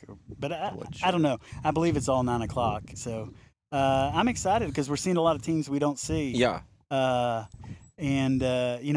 was hesitant. I got the invitation. I get invitations to stuff. But anyway, I asked some of my kids if they'd want to play in it, and some of them were pretty excited, thought it was a good idea. And so this is our first year in it. It may be the first year of the event. Yeah. We're playing our district at Cedar Crest, and so I wanted to get a tournament in at Cedar Crest. You've got a few matches at Cedar Crest. It looks like I was going down the schedule. So obviously you want the familiarity of playing there as much as you can. Yes. Murfreesboro uses as their course, Murfreesboro Central, and then Cannon County, they use our course, and I think we got a match with them there. And so Gina, who's great to work with here at the golf course, she asked that we try to pick a day to have our matches on this year, because I think some of the people that like to come out and play didn't want to come out on a Wednesday and say, oh, they're having a golf match. Oh, it's Thursday. Oh, it's Monday. We don't ever know. Yeah. And so Cannon County and DeKalb County try to schedule all their matches on Mondays this year. And so we do see Cannon County a lot because we share the course. But there's some Mondays I have it, and some Mondays Cannon County has it. And so we're playing here 4 or 5 times, and we do have one match at Honky Tonk, which I'm excited about, and the kids are thrilled about. Yeah. And we play in the Early Bird, which we've played in every year since I started. That's Cookeville. And our region may be at Golden Eagle. I talked to the other district because they host the region this year, and they told me they were trying to figure out whether it's at Golden Eagle or Tansy. Yeah. And Golden Eagle we've had a lot of stuff there, and it's really good for a high school tournament. So I'm hoping, I think my kids like Golden Eagle a lot. And so I'm hoping our region will be there. I think we play Smith County there, which will give them a look there, and they'll get to see it at the Early Bird. And then right after Labor Day, we play in Warren County's tournament. Which we've only played in a couple of times over the years. I used to be restricted to just one all-day tournament during school. Yeah. And I was able to get 2.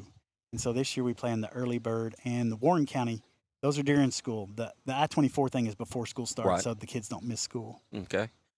All right. Yeah, I was just kind of perusing your schedule. You did play Cannon County quite a bit this year, so that's okay. Coach Burks is here now.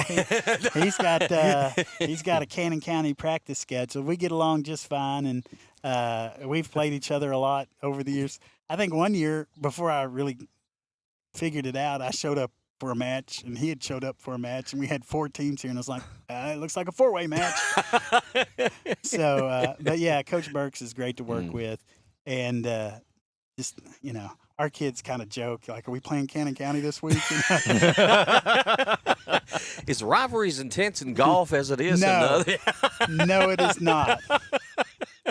No, it is not. Well, we don't play in football anymore, so I guess it's pretty much just isolated to basketball, or if they have a, you know, it's a shame we no longer share districts. We do in golf now, but with them anymore because it was such a great rivalry and everything over the years. But I didn't figure there was the intensity of of a basketball rivalry game anyway. Well, I'm not very intense, and neither is Coach. Well, Coach Burks may be more intense. He's a tennis coach too, and he's done it for years. But we're both pretty laid back. I keep my shoes on. He likes to take his off. I'm afraid I'll step on a stick or something. But they're all like, yeah, this Cannon County coach, he takes his shoes. I said, he absolutely does. We want to blindside you with something here before we wrap up, because while you were gone, Grant James and DeKalb County Insurance has offered that if the boys make the state tournament this year, they're going to set you up with a pair of knickers and some Argyle socks to wear to state. In. What's that? In. I'm in. You're in? I'll do it. All right. So, Grant, if you're out there watching, we thought we might get a little resistance, but if you're in. I look like Jackie Gleason. The kids will love it, though. I'm going to go home and hit your mama in the mouth. Little Smokey and the Bandit. But no, Jackie Gleason, he would wear. Oh, yeah. I remember seeing videos. Oh, God, you talk about a bad look on a fat guy. Knickers. Oh, man. But, I'll do it. Okay, all right. So we're committed to that, and we'll have to get in some of the boys' ears and let them know. Do I have to do it at the state tournament, I guess? Yeah, it has to be at the state tournament. That might be a quick turnaround on a tailor getting some knickers drawn. Been done before. I was about to say, I know Quick a guy. turnaround, been done before. I know a guy who knows a guy, so we might can make it happen. The other coaches. I guess the best case scenario is I've got on knickers and I'm on that big swing because Chloe's won the state and our boys are there. That is a win-win. We have got those other coaches will be like, who's this buffoon from Smithville? We may have to make a DC Blitz a remote appearance for the swing. Oh, we'll capture it. Yes. We'll get it on video. Definitely want to see that. So, John, we're so excited about the golf season. Hey guys, I appreciate you all coming out here so much, giving us some publicity. I think it's a great thing you're doing. Like I said, I love high school sports. You all trying to give local flavor and make these kids feel special and talk about them. And, there's a lot of people really interested in, I see people at the games and stuff, and I'm like, do they have a cousin? Or no, I mean, high school sports, it's one of the ties that bind us here in a small community. Mm-hmm. And so I know, Coach Vance, you've coached golf and football, and you know all about the importance that this has on these kids, and hopefully people appreciate it and are following you on DC Blitz. Well, we've just really been blessed. I mean, with being able to do this and the way it's taken off, and to be just add into what was already excellent sports coverage in the county and just do something a little bit different. I mean, we've had a blast doing it, and anything to help showcase our student athletes. I think anything we do, all of us as a media group in this county, anything we can do to support these kids is well worth it for sure. Absolutely. So it's rewarding work, maybe not monetarily. No, but, we don't do it for the money. That's for sure. I didn't get into teaching for the money.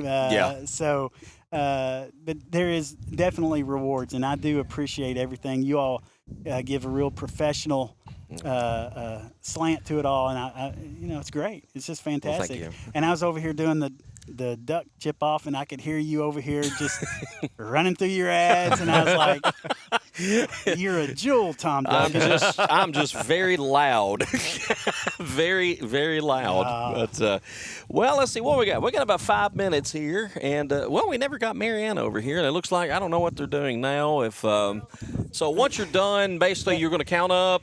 Yeah, we're going to give out some awards for some of the contests. Maybe I'll send a player over here to be interviewed. All We'll right. see what I can do. All right. John Pryor, the coach of the DeKalb County High School golf teams, also the voice of Tiger football, basketball, baseball, and softball for WJLE Radio.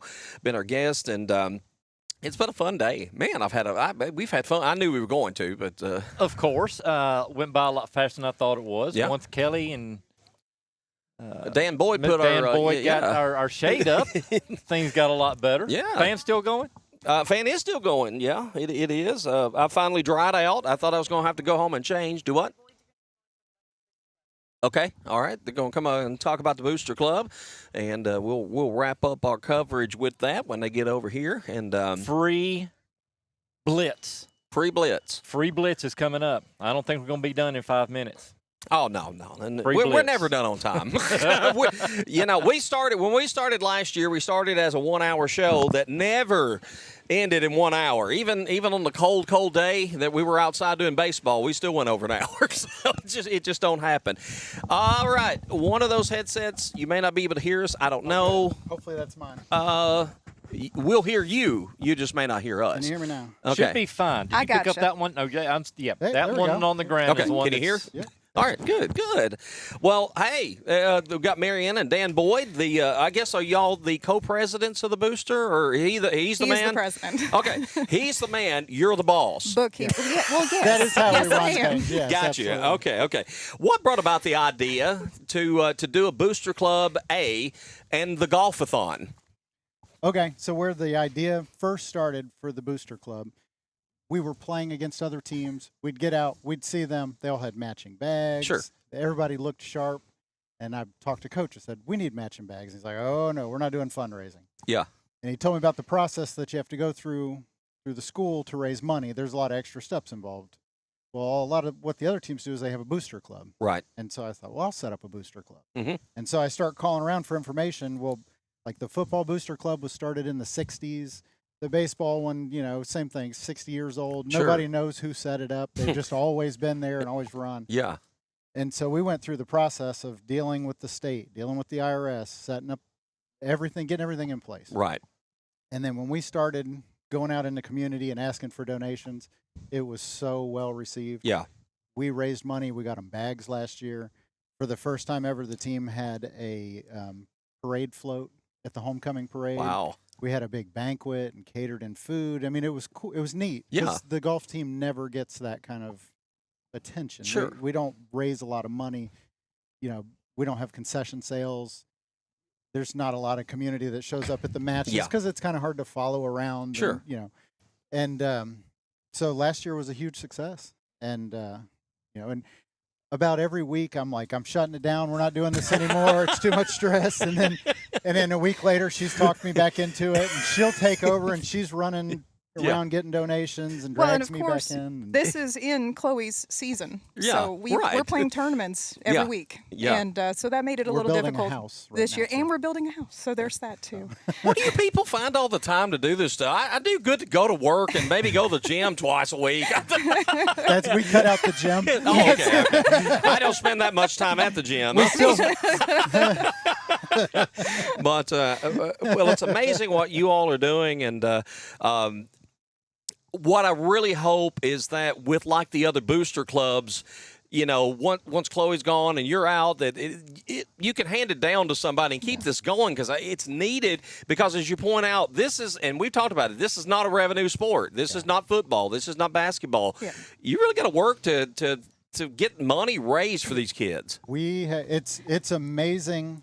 When you ask somebody to open their checkbook, they're great. Yeah. When you say, hey, you want to join our booster club? It's like, whoa, no. Yeah. So It is but a we- commitment. Yeah. So Craig Hale actually is helping us out now. He's joined. He's VP of the booster club. Coach Pryor there's a special term for it. He's a non-voting member school representative. Right. Like, there's legal ways that he can be in it. Sure. And then what we've talked about is kind of doing a drive with the parents to say, okay, start coming to the meetings, be a part of what we're doing. Yeah. And anybody in the community, please come to the meetings, see what we're doing, help out, with fundraisers or whatever. And then maybe you'll want to take on a leadership role. Right. You know, Craig's son Brad is a senior. You know, our daughter's a junior, and we want to, like you said, we want to see this go 60 years from now. Where Right. the golf team's well funded, like a lot of the other sports, and the way we do that is to get volunteers to come in and help fill some of the seats and roles. Husband and wife, there's a lot of rules about stuff we can't do. Like we can't both handle the same money, and we need an outside person to count it. So that's why we were so adamant about, please come help us. And John was great to join in, and Craig is a huge help. Debbie Sheets, Twisted she's Oaks. been helping us. She was the VP up until recently, but she's had some health issues. Sure. And so Yeah.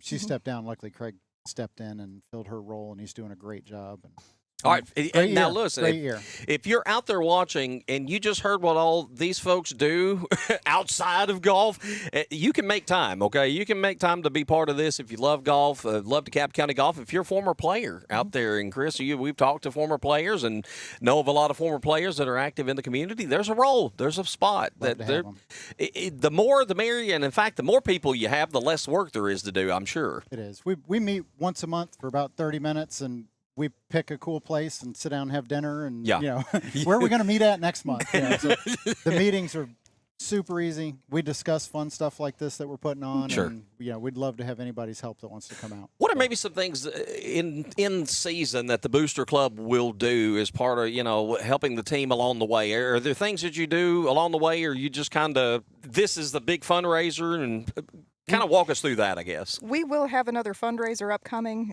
probably toward Halloween era or Christmas time. Yeah. Do a putting something or other on the square. Okay. So we're wanting to do that. Sure. But as far as the funds are concerned, we will do another homecoming float, which is going to be bigger this year, hopefully. Yeah. We also do a big banquet dinner for the kids at the end of That's the awesome. season, which Yeah. it turned out really good last year, and this year again will be bigger. Yeah. So And one of the big things that Coach may have mentioned when he was on earlier was his expenses, the team's expenses. For a long time, without a booster club, you know, he was stepping in a lot of times and covering these costs. Yeah. golf's not cheap. And so Obvious, we- yes. We do. we've raised enough just through this event to cover his expenses for tournaments, for everything That's for the rest amazing. of the year. That's great. So, you know, like I said, the outpouring from the community has been huge. You know, the sponsors that you guys have had on have made all this possible.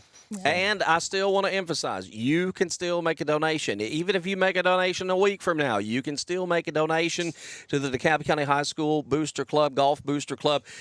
I've been talking about Venmo all morning, and I don't have the Venmo. So do you have that information if they do that and they can send it directly to the Booster Club? Absolutely, we we do. have a poster that has the link on it that And we I can think Chris has it, give but you to share.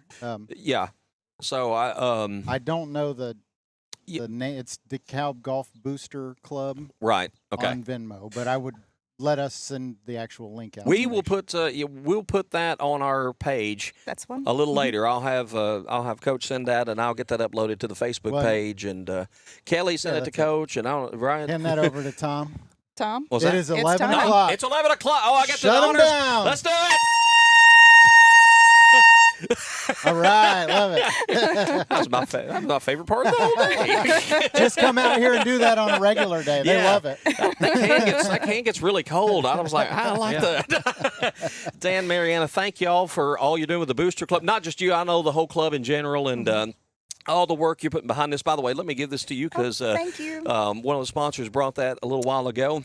All right. And thank you for having us out today. We're so honored to have been part of this, and hopefully some folks out watching in the community will get on board too. And like I said, every dollar counts. I know it helps, and even if you don't, you'd love to have a big budget and be able to pass it on to the next group and on down. And one thing I do know, we're very excited about the golf season coming up. It's Us going to be a too. good one. Yeah, It's going to be a going good to- one. It's Yeah. going to be Wait, a lot of has fun. it started already? Yeah, well, I think for y'all, I don't think it ever ends for you It all. does not. Summertime for us is the busy season. When school golf rolls around, we're like, Okay. Yeah. Breathe. It kind of winds down a bit. And Chloe's excited for school golf. And I know the Absolutely. whole team is. Everybody I've talked to, they're really excited. We got kids working hard this off season. So. And It's gonna Coach be a good Pryor, year. I know he's very fired up, and we can't wait to get it started. And we're less than 2 weeks away. July 28th will be the first match, and you can come out and watch the golf team anytime, anywhere they're playing at. But the first home match will be here at Smithville Golf Course coming up Monday, July 28th, and that will be Watertown and White County here at Smithville Golf Course. Looks like we are getting kicked off for Thank some you to our students. sponsors. Thank you. Yeah, Thank you, DC everybody. Blitz, for Absolutely. being here. We Thank appreciate you. it. It's made it. Yeah, All thank right, you guys. y'all gonna come? Y'all want to come talk? Okay, we got we're not gonna stop the show. If we got somebody who wants to talk, we'll talk. We will talk. We got Emily and Chloe coming over. Just grab those headsets there, and we got to talk to Brad a little while ago, and got to talk to our ladies this morning. Good morning. How is everything going today? Good morning. Good morning. Hot. Hot? Very. It got a little breeze going here. Of course, we got shade and a fan, and we're weak. Oh yeah, it feels great in here. It feels good. Oh, How many holes did y'all get in? So, I don't even know. So I think we got 24. 24? I was with Aiden Taylor today, and we were doing some challenges against each other. Yeah. We were picking what clubs we were supposed to hit the whole hole on each of the holes. Yeah. I made him hit driver on number 1 all the way through the hole. Seeing a punch out of the rough through the trees with the driver is pretty cool. Well, what about you, Emily? Any fun challenges or anything? We were just going as fast as possible. Yeah. We tried to get closest to the pin a few times, but Brad beat us on that. How hard is it to go fast when it's as hot as it is today, though? Very hard. Did you Yeah. run from? No, there was no running. No running. Oh, We heard yeah. some of that. Yeah, I think Bradley. Oh, Bradley. Yeah, Bradley oh, yeah. was sprinting down the fairway whenever I looked And back. Anderson, yeah. Me and Aiden were on number 2, and we just see Bradley and Anderson just fly past us and like play through the hole while we're hitting at the green. Oh, my goodness. Well, let's talk about your individual games. And, Emily, we want to start with you. This is your senior year coming up, right? Yes. So any thoughts about that? Last go-round with golf? Are you kind of happy, sad, a little both? A little both. I just hope it's a good season. I think it will be, which we picked up some competition in our district this year, so it's going to be tough, but we should have fun. When it comes to your individual game, anything in particular you've tried to focus on during the off-season months from the regular golf season? Short game. Short game? Definitely short game, yeah. Trying to get putting. Putting is what kills me most of the time, so that's what I'm trying to work on. What's so hard about putting? I mean, you don't look at know. it and it looks easy, but everybody that plays seems like it's the hardest thing to do. Reading the green's probably the hardest part for me. I usually like overread it a lot or underread it. Like I can never just get it just right. Yeah. So last year, Chloe, you get to state. I know as a team you'd love to go to state this year. What's it going to take to get there, either one of you? Well, we're going to have to do a lot of practice this year because the teams that are coming up in our districts even, there's a lot of good players. Mm-hmm. Anna and Lauren Powell, I've played a lot of tournaments with them. Man, there's a lot of good players. Anne-Marie Oliver was one of the girls who beat us last year in the Minville playoff. Mm-hmm. And so I know a lot of good players that are going to be at these district and region tournaments. So they may go as a team, and we're just hoping to make it to state. They've got a strong team. Murfreesboro Central, I Mhm. believe, That's is their what they- team, and Yeah. they've got a very strong girls team this year. Mhm. Well, that's one thing we were talking about earlier. You're stepping down in classification, but the competition, Oh, yeah. the competition's not stepping down, so to It's speak. gonna be a lot Oh, harder. yeah. Luckily, we don't have Page High School and state anymore. Yeah. So, yeah.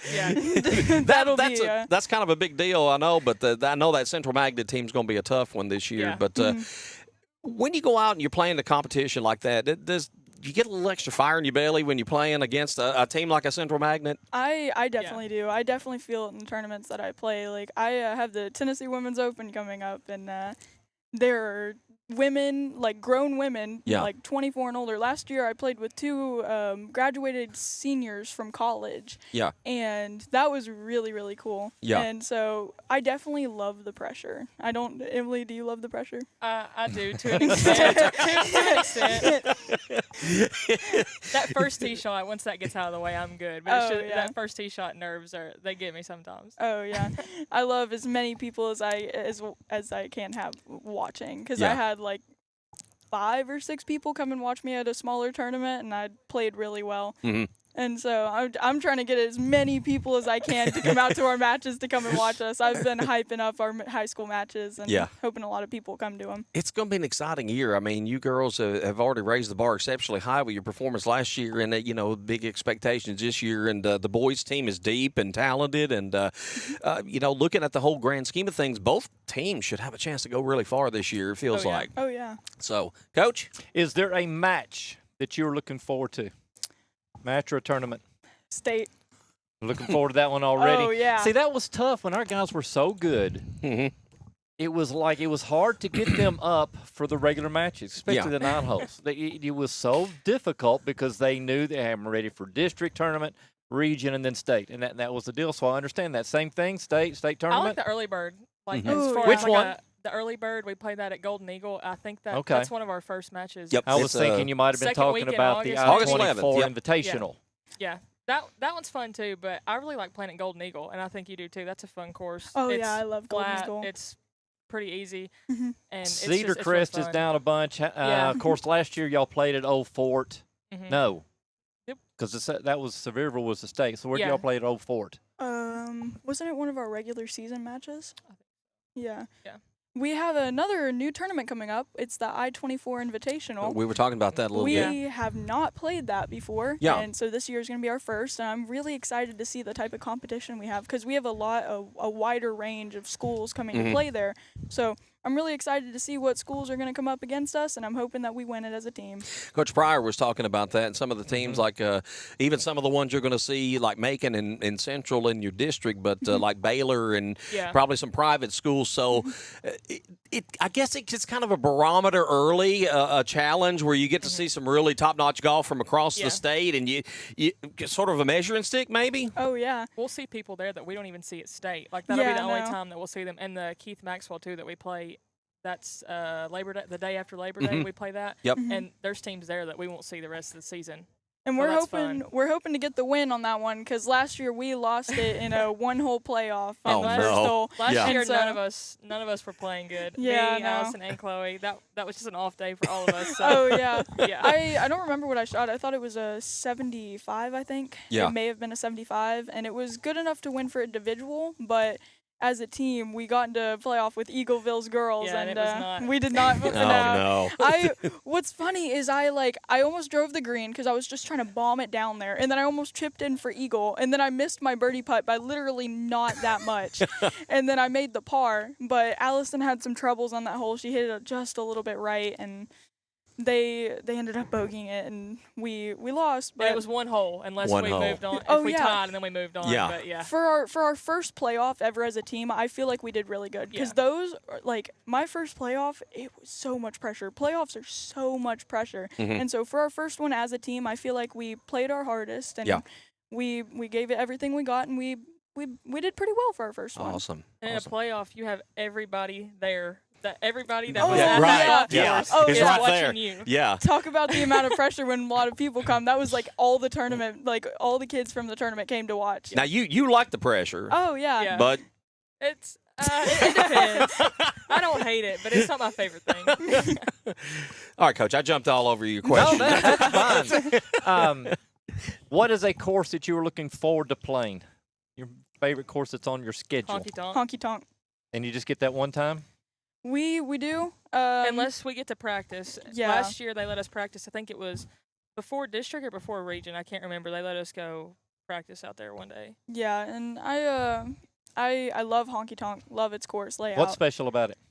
You talk Um, about the layout, but details. It's details. perfect. Perfect condition always. Yeah, they added more bunkers, which makes it a little bit tougher. But the bunkers, I love the sand. They're they're Yeah. so fluffy, and like when you step in them, your foot just kind of like just goes under the sand, and Yeah. they're like it's quicksand basically for your ball. It's the hardest thing to hit out of, but they're so pretty, and it just all the holes have blind shots, and there's a lot of downhill par threes and uphill par threes. There's this one uphill par three. It's pretty short, but it's hard to guess your club on it because there's a bunker right in the front of it, and it's a weird shaped oval bunker. Yeah. And I believe that's number 14 or 13 or 14, if I'm remembering correctly. But the course is just really pretty, and I cannot wait for the team to go I play know, there. and that's our Awesome. first day of school, so we'll get to leave early. Is it first day of really? school. Oh, wow. Oh yeah, I forgot about that. Yeah, that's August 5th.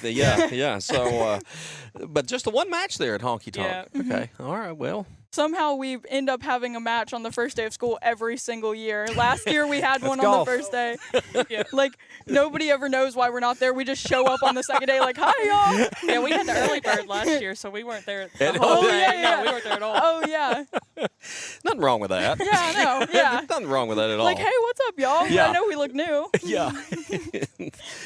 Well, ladies, we know it's going to be an exciting season coming up, and again, we're less than 2 weeks away from the start of it, and I know y'all stay busy during the summer, so probably your schedule calms down, I guess, a little bit, Yeah. doesn't Nope. it? No. Well, I just meant when you get into school and the school schedule, you're probably not quite as busy, are you? Oh man, practicing every day. I literally, it does not stop. It does not stop. It's amazing. Well, we're excited about it, and what I want to do as we close up here.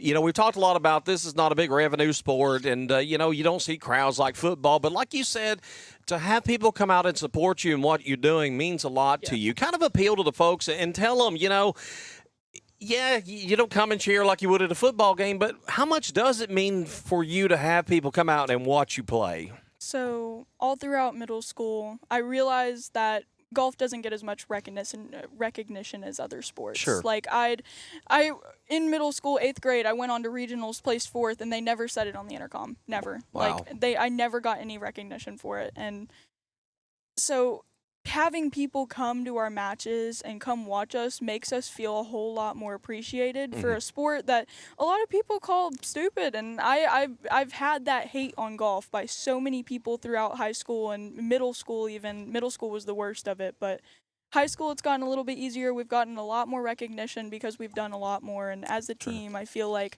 we would all appreciate it if people came to watch. Like The high school does do a really good job at recognizing us. So, I mean, after every match, they do announce it, which middle school is totally different. But Yeah. yeah. John Pryor probably has a lot to do with that as far Yeah. as coming Oh, back yeah. in and Yes, he hey, does. here's the scores Yep. and this is how we did and shouts out to these for personal best or whatever. Absolutely. What's cool is I had got I can't remember. Dude, Nominated. my brain nominated. Jeez. That word you're trying to say. Man, dude, I had an energy drink this morning right after I woke up. I cannot think, and I've played 24 holes of golf. It's the sun. Blame the sun. Man, I'm going to take the biggest, longest nap I've ever taken before. Well, after I got nominated for something in the Tennessean, it was all mid-state golfer, I believe. Yeah. They had put it on the intercom at school, and it was something personal for me because that was the first year I've got nominated for 4 things now by USA Today and the Tennessean, and it's really special to hear that the high school does actually acknowledge it, and it means so much to us to know that we have followers in the background just always like, come on, you got this. And Sure. we would love as many people as possible to come and watch our matches, and even at districts, I don't know where it is this year, but where Cedar Crest. Cedar Crest? Yeah. Oh, what is it, Cedar Crest? Yep. Oh, yeah. That's not too far. That is not too far. People can come to that. It's only 45 minutes, I believe. So, yeah, as many people as we can get to come, it would be amazing. All right, people, you've heard. Oh, yeah, come on. So come on out and support. Kelly's telling me to check my phone. What have I done? Let's see. Oh, yeah, that's fine. Yeah, good. Okay. Sorry, just a scheduling thing here. So, but no, ladies, we're excited about the team this year, the whole golf program this year, and we do want people to come out and watch. It does mean a lot to these players, just like it does in every other sport. They want your support. And, again, we're going to keep appealing to you financially as well, help support the DeKalb County High School Golf Program. Ladies, I would wish you good luck, but you're already going to have a great season, I know. Yeah, thank you. So go knock it out of the park. We're looking forward to it. And we'll be talking to you throughout the year on DC Blitz as well. Yes. All Thank right. you. Thank you. Thank you, ladies. Emily Anderson and Chloe Boyd, our guests here on DC Blitz. We'll swap out, and we're going to get a couple of our guys over here and talk to them for a few minutes. And let's see. Sorry, I'm going to have to stand up too. My gluteus minimus here is sticking to this chair. Good morning, gentlemen. Grab the headsets there. And who we got? Who we got with us here? William Blair. Cooper Goodwin. All right, William Cooper. Hold on a minute. Make sure you're okay. Can y'all hear all right? Yes, sir. Good deal. Well, how's it been today? Doing all right. Doing good. Hot? Yes. Yeah. All right. How many holes did y'all get played this morning? I think me and Lee Trammell, we played 14 holes. 14? Not too many. We were just cruising around, just trying to have fun. Wasn't in a rush or anything? No, not really. Okay. All right. We got 18. 18? Yeah, we thought we had more, and then we came back and counted our things, and we only had 18 holes. But did you not understand the principle, the philosophy? Yeah, we were like hitting multiple balls off the tee, and we were looking for balls half the time, and we didn't have the greatest day. No. Well, let's talk about this season. This is a golf team with a lot of depth this year. A lot of members of the team this year, according to Coach Pryor, but a lot of experience coming back. What do you feel like you've really gained experience-wise, maybe in the course of the last year and through some of the matches last year? Oh, well, last year we played a lot of better tournaments than we've been playing previously. So last year we played a lot of better teams and a lot of players that have shooting a lot of low scores. And we have people like Brad. He's going and playing tournaments all summer. And getting experience like this with our team is really going to help us because – I mean, beginning of my freshman year, we had people that were decent at golf, but none of us were playing tournaments outside of school golf. Yeah. And now we've all started playing tournament golf, and it's not just the school sport. It's not just us playing out here. We're playing a lot of different courses and getting just a lot of different experiences. I was going to ask, do y'all play a lot during the summer, during the off season, different tournaments and things? Yeah. What are some of the tournaments that you played in and that you've enjoyed playing, or courses for that matter?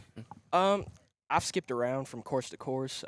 From Cedar Crest to courses in Fairfield Glade, just different courses around that I've played just to get a better knowledge of golf and just trying to get better. Got a course that really stands out for you that you like best?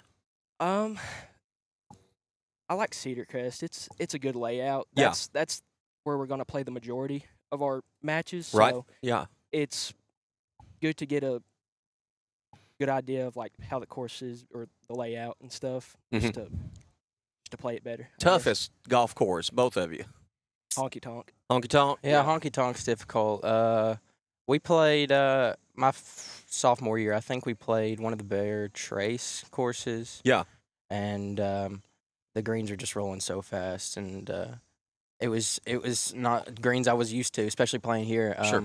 So it was a big change, but I didn't play bad. But that was a very hard day, and it was very hard conditions we were playing that day. It was during regions, like my sophomore year. Yeah. Coach? See, the Honky Tonk to me is a beautifully manicured golf course. Yes. But you can hit a perfect drive on just about any hole, and the ball's going to be above your feet, below your feet, tilted down, tilted up, and it makes a very you're not getting rewarded for a great shot. And Right. I was surprised by the girls saying that that's their favorite course, whatever. Yeah, it's beautiful, but mercy, it's extremely difficult. Yeah.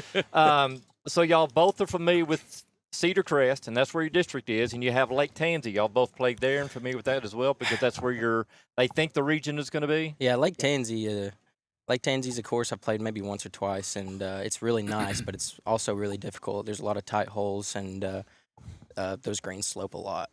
So it's going to be kind of hard to get used to that, but yeah, it's going to be something we want to play a lot. Before I get into the Casey Midget question, and I've got one. I've got one for both. Oh, he's not here, but his spirit is. What is it that you're looking forward to this year? Start with Cooper. I mean, it's my senior year. I'm just trying to enjoy it. It's my final year. Just try to cruise through and give all that I have. Ready to get it started? Yep, I'm ready. William, what about this season? Yeah, again, it's my senior year, but we have a lot of different tournaments on our schedule. We have one that we're playing Cedar Crest, and it's a 2-day tournament. You do good enough your first day, you go into a match play tournament. This is stuff, I mean, we've never played a tournament like that before, and that would just be cool to play good in the first day and move on to match play, stuff like this. We're playing teams. I heard there's going to be some really big teams there, private schools and stuff, and just the experience with all these different players is going to be cool to see. Team goals, expectations? State. It's pretty much, I mean, that's the finish line. If we can get there, play as good golf as we can, district and region, and get the state. Casey questions. Those who know Casey know what's coming. William? Yep. How bad are you going to beat your dad? That is a Casey question. I can beat him pretty good now. I can beat him by double-digit strokes. Okay. Yeah. Okay. Cooper? My dad, he used to play college golf. He went and played Cumberland for a couple years, and he got burnt out, and then he took a break from it for a little bit and then got back into it. But I can beat him pretty good on a good day. Can you beat him as you are now a senior as to when he was a senior? See, I wasn't born or anything. I didn't see him play. That's like Michael Jordan. Yeah, you have to base all that off of everything he's told you. You know? Michael Jordan, we'd beat him by 6 or 8. Well, why only that little? Well, because we're 55 and 60 years old now. Because, going back, your dad finished, qualified in the state and did all that. So, I mean, that'd be pretty lofty. Yeah, if I went back in time and I played against him, he probably beat me pretty good. There's some honesty. Yeah. When he was in his prime time. Right. Good golf teams.